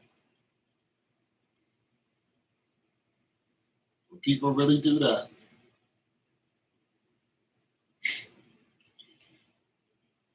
Well, the guards let a lot happen. Especially the females. Females go to prison and they get trains ran on. Listen, there are females that go to prison and they get sold to male prisoners. Some females go to prison and get pregnant. They get pregnant by the COs. Yeah, the COs run trains on those girls. If you're cute, the COs, they're going to have their way with you. And there's nothing you can do. You can't go anywhere. You're not going nowhere. Nowhere. They don't care about your femininity. They don't care about They don't care about none of that. They're going to do it until they get tired. The one chick said, they got her so bad that they had to apologize. One dude said, "How did my sister go to jail and get pregnant? How'd that happen?" The COs was knocking her up. Now, some of those chicks want to, because, they're human. But the majority of them don't go in there thinking all the COs are about to have their way with me. And if I say anything, I'm not going to eat. Or they're not going to give me sanitary napkins, or they're going to beat me up. Those females don't think that way, but that's what happens. There's some things you're not going to get. You start running your mouth. They're going to come and, pull you into another cell and do what they're going to do. And you're either going to do it or you're not. And if you're not, well, good luck to you. Good luck to you. Good luck. Yeah, that's what I'm saying. I tell them women, this is not where you want to be. Not if you, especially you one of these women, my choice, and you screaming at the top of your lungs. Nah, don't do no crime. Don't do no federal crime. Don't do it. Because when you get in there, you are, listen, it is a struggle. And all the females talk about the same struggles. You go in there, it is a struggle for you.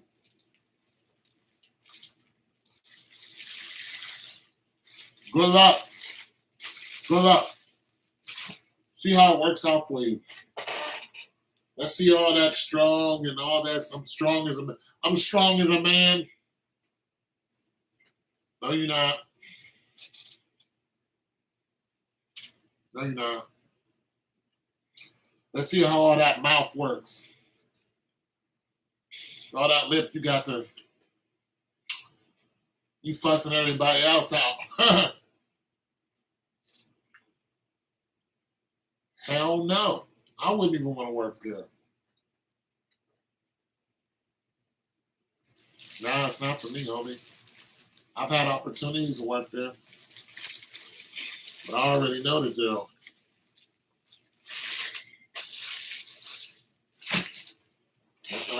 It's dangerous. I'm good. I'm good.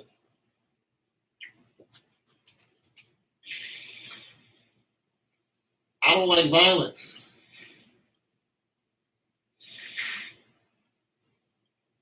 That place is wrought with violence. Nothing but violence. I've already worked for a jail. I was a cook for the jail when I was in the military.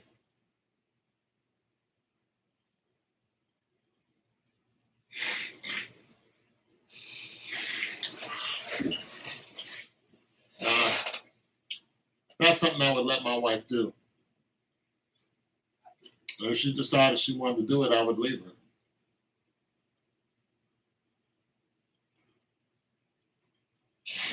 Yeah, I'd leave her.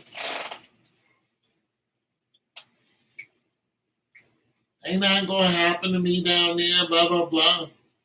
I'll be like, yeah, because you're not gonna work there. You can't tell me where I can work and where I can't.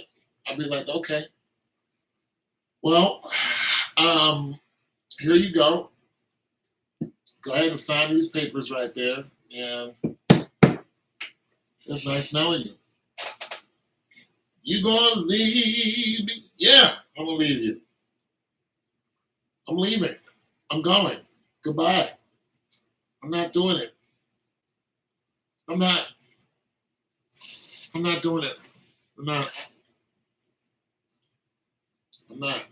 It's an unsafe environment. I know it. You know it. I know female guards who used to work down at these places.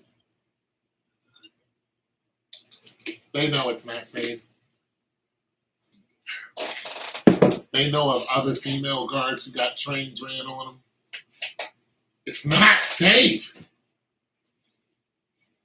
The one chick in Lima who was a guard or something, her boyfriend set her up. Her ex-boyfriend set her up real bad. Once she got through that gate, they closed the gate on her. Took down her man down thing where you can alert other people. Opened up the other side of that gate. 5 men came in there. She was by herself, and the other guards didn't know she was there.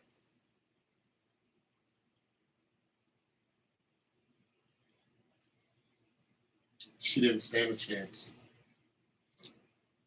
Nobody could hear her. Nobody could see her. It was lights out. And all of the guys were all lifers. It was 100% set up. They did her absolutely wrong. And then, when they were finished, they cut her head off.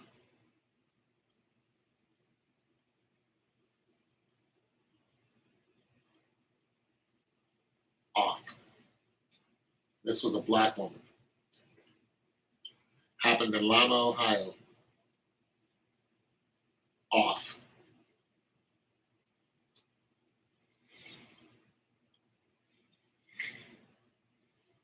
That is just pure evil.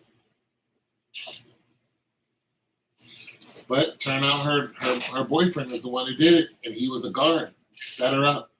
They both worked for the jail. Pissed him off.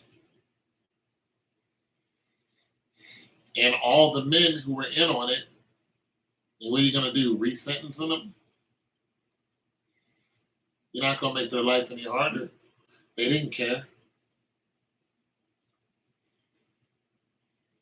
It was over for her. As soon as that door closed, it was over. Her life is over. She couldn't plead. She couldn't fight. There was not one thing she could do. Not one. She couldn't beg her way out of it. There was nothing she could do. Once that other door opened, she was trapped. That steel door, them steel doors, they are unforgiving. Chopped her ass in there. And that's where she laid, that's where she died. And I'm like, one, y'all shouldn't have done that. But two, why did you kill her? It's not like they're not going to know who did it. The story got found out real quick. They just followed the dotted line. You were her boyfriend. You worked there. You were there that day. They found her body, and they found her man down, thinking, how did this happen? They just followed the boom, boom, boom, boom, boom. You're going to jail for the rest of your life, buddy. You're finished. You're going to jail. They have all 5 guys' faces up, in the paper that did it. They knew exactly what happened. They used a can lid, a sharp can lid, to cut her head off. And you realize what kind of evil you have to be. I'm like, why didn't you let the girl live? Why didn't you let her live? You got what you wanted. Let her live.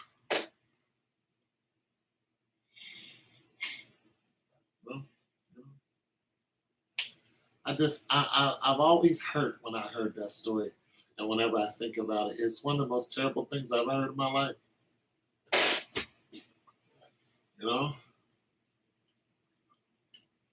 I never like when somebody can't defend themselves. When somebody doesn't have a fighting chance, I always feel bad. You know what I mean? It's like she had no fighting chance, like none. None. This is why I don't listen to feminism. This is why I don't listen to women who say they can do anything a man could do, because I know the damn truth. Listen, under extreme circumstances, no, you cannot. You cannot. You can't. You're just not made for that. When you see cases like this where these men are at their base human form, they're not thinking with any higher learning skills. They're thinking very, very primitive, very basic. When you come up, listen, any man that comes up against a man like that is in trouble. Because you have to lower yourself to their existence in order to get away from them. You can't be trapped in a room with somebody like that and think that it's not about to go down real bad. As a full-grown man, you can't do it. It's going to go down bad.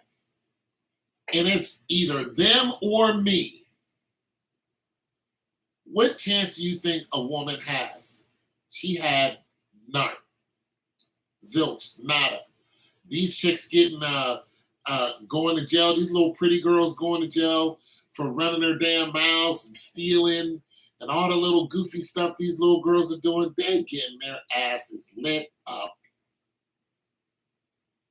Lit up. Matter of fact, it's so bad now that what they're doing is they're taking the males from these jails who are going to be in there for God knows how long.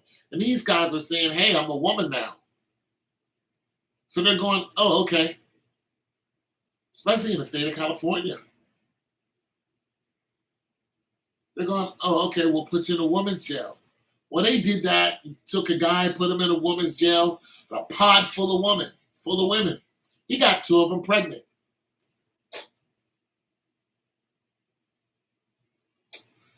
Now, I don't know if it was voluntary or involuntary, but 2 women are having his children.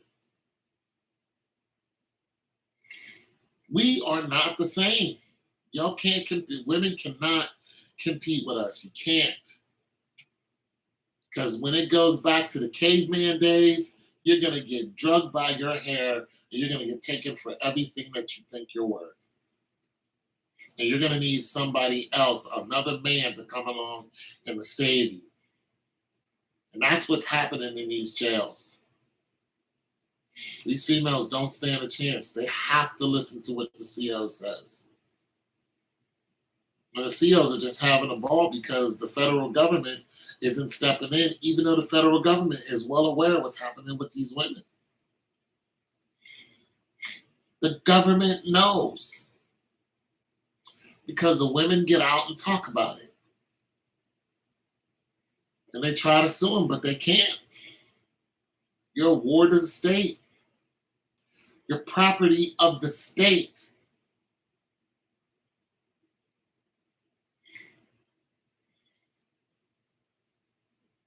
Property of the state. When you go to Fed and doing Fed time, you're property of the state. You're property of the government. They can do what they want with you. Listen, they just took a man and they turned up the temperature in his cell. There's a black man. Put him in a cell by himself, turn up the temperature. You know what happened to him? He cooked. Even he had a visitor, and when they opened up his little cell door, just a blast of heat came out. They cooked him. In another case, it was the opposite. They froze a dude. It's the government doing this to him. And they know damn well. Listen, the Chinese had, back in like World War II, the Chinese had a scientist who was a madman. A lot of scientists back then there were. And what he did is he would take prisoners and he would do all kind of tests on them to see how they would die and to see how long it would take them to die. And he would write it all down, each prisoner's name, where they came from, age group. He had all the demographics written down about each prisoner. He had a whole diary of how this person died. And so he would have his soldiers and other scientists go, okay, this is a female soldier, lay her down and go ahead and give her a vasectomy or a whatever. And they would, lay her down and wouldn't give her no anesthetics. That was the whole learning part of it. Go ahead and cut her open, give her a C-section, and I want to know if she survives it. And go. And this woman is sitting there screaming her head off, and they had her tied down, and they would cut a child out of her or something like that.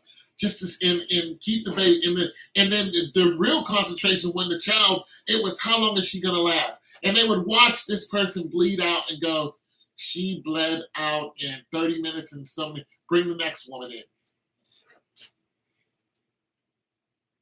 They would take a man and do the same thing they did with the Tuskegee experiments. The Tuskegee experiments wasn't an accident. It was an experiment it was an experiment of science that the government did to black people with syphilis. They knew syphilis could kill you, but they didn't know how long it would take to kill you. And they wanted to know they needed human test subjects. Well, when you usually don't, You usually don't have people that will walk up to you and say, hey, test me for syphilis. Those guys, those men that they tested, they lied to them. They told them a lie. And then they trapped them physically. And they wouldn't give them any medication when the syphilis started eating their brain. It turned their whole brains black. So they're in severe pain because their brain is being eaten by syphilis. And that's how all of them died, like 68 of them. All of them wiped out by syphilis. And they could have easily got a shot in the ass and been cured. And what's really crazy is if they wanted to do, I mean, it's just so immoral and wrong. If they wanted to do this, they could have just studied a pig. They could have studied a lamb. But no, they wanted to test humans. So the Chinese guy and all the tests he did, with cutting men up and, and ripping people's hearts out and all the heinous stuff that he did, guess who got a hold of his science information? The military, the United States military bought the information from him. They were like, we'll pay you for that. All the torturing that you did, we'll pay you for that. Well, how much you want for it? And then they took it. When you go to jail, when you go to prison, you are now part of their program. You're now part of the program. You are a ward of the state. They can do what they want with you.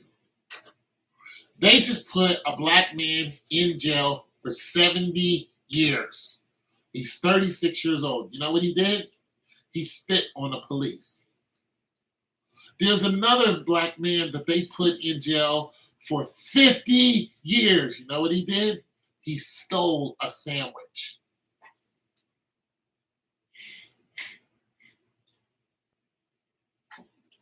The guy who stole a sandwich is so strong that he can break out of handcuffs.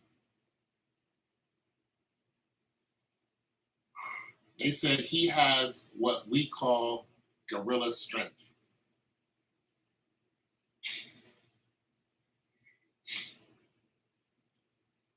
They were afraid of him.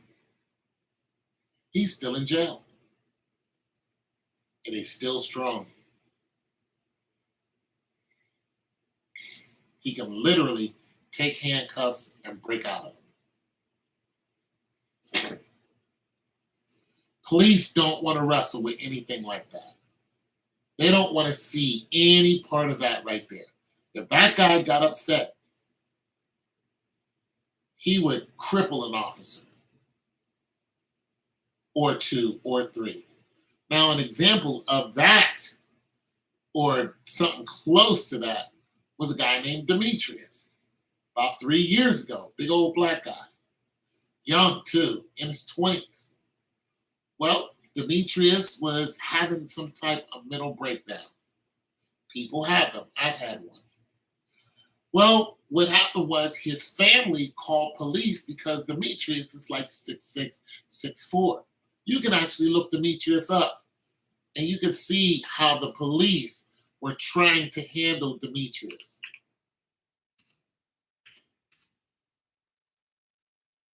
There it is. Type it right in. Demetrius. But when you type in, look, here, I'm going to type it in like this.